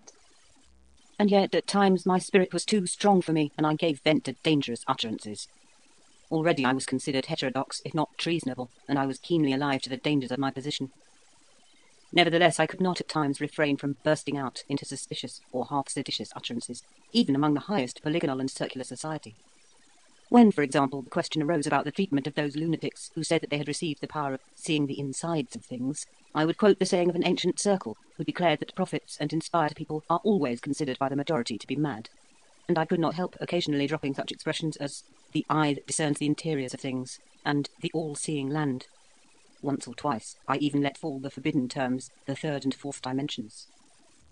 At last, to complete a series of minor indiscretions, at a meeting of our local speculative society, held at the palace of the prefect himself, some extremely silly person having read an elaborate paper exhibiting the precise reasons why Providence has limited the number of dimensions to 2, and why the attribute of omnividence is assigned to the Supreme alone, I so far forgot myself as to give an exact account of the whole of my voyage with the sphere into space, and to the assembly hall in our metropolis, and then to space again, and of my return home, and of everything that I had seen and heard in fact or vision. At first, indeed, I pretended that I was describing the imaginary experiences of a fictitious person, but my enthusiasm soon forced me to throw off all disguise, and finally, in a fervent peroration, I exhorted all my hearers to divest themselves of prejudice, and to become believers in the 3rd dimension. Need I say that I was at once arrested and taken before the council? Next morning, standing in the very place where but a very few months ago the sphere had stood in my company, I was allowed to begin and to continue my narration unquestioned and uninterrupted. But from the first I foresaw my fate. For the President, noting that a guard of the better sort of policemen was in attendance, of angularity little, if at all, under 55 degrees, ordered them to be relieved, before I began my defence, by an inferior class of 2 or 3 degrees. I knew only too well what that meant. I was to be executed or imprisoned, and my story was to be kept secret from the world by the simultaneous destruction of the officials who had heard it. And this being the case, the President desired to substitute the cheaper for the more expensive victims. After I had concluded my defence, the President, perhaps perceiving that some of the junior circles had been moved by my evident earnestness, asked me 2 questions. 1. Whether I could indicate the direction which I meant when I used the words upward, not northward. 2. Whether I could, by any diagrams or descriptions, other than the enumeration of imaginary sides and angles, indicate the figure I was pleased to call a cube. I declared that I could say nothing more, and that I must commit myself to the truth, whose cause would surely prevail in the end. The President replied that he quite concurred in my sentiment, and that I could not do better. I must be sentenced to perpetual imprisonment. But if the truth intended that I should emerge from prison and evangelize the world, the truth might be trusted to bring that result to pass. Meanwhile I should be subjected to no discomfort that was not necessary to preclude escape, and unless I forfeited the privilege by misconduct, I should be occasionally permitted to see my brother, who had preceded me to my prison. 7 years have elapsed, and I am still a prisoner, and, if I except the occasional visits of my brother, debarred from all companionship, save that of my jailers. My brother is one of the best of squares, just, sensible, cheerful, and not without fraternal affection. Yet I must confess that my weekly interviews, at least in one respect, cause me the bitterest pain. He was present when the sphere manifested himself in the council chamber. He saw the sphere's changing sections.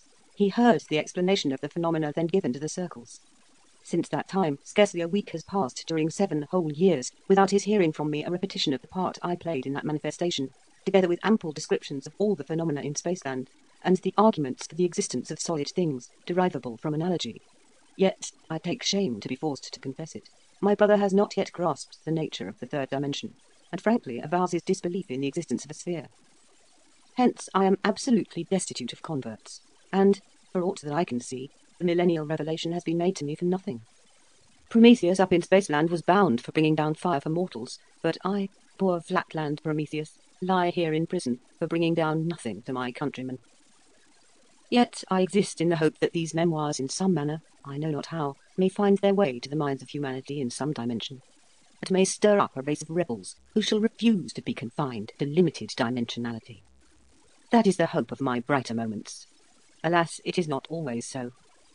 Heavily weighs on me at times the burdensome reflection that I cannot honestly say I am confident as to the exact shape of the once seen, oft-regretted cube. And in my nightly visions the mysterious precept, upward, not northward, haunts me like a soul-devouring sphinx. It is part of the martyrdom which I endure for the cause of the truth that there are seasons of mental weakness, when cubes and spheres flit away into the background of scarce possible existences, when the land of 3 dimensions seems almost as visionary as the land of 1 or none. Nay, when even this hard wall that bars me from my freedom, these very tablets on which I am writing, and all the substantial realities of Flatland itself, appear no better than the offspring of a diseased imagination, or the baseless fabric of a dream.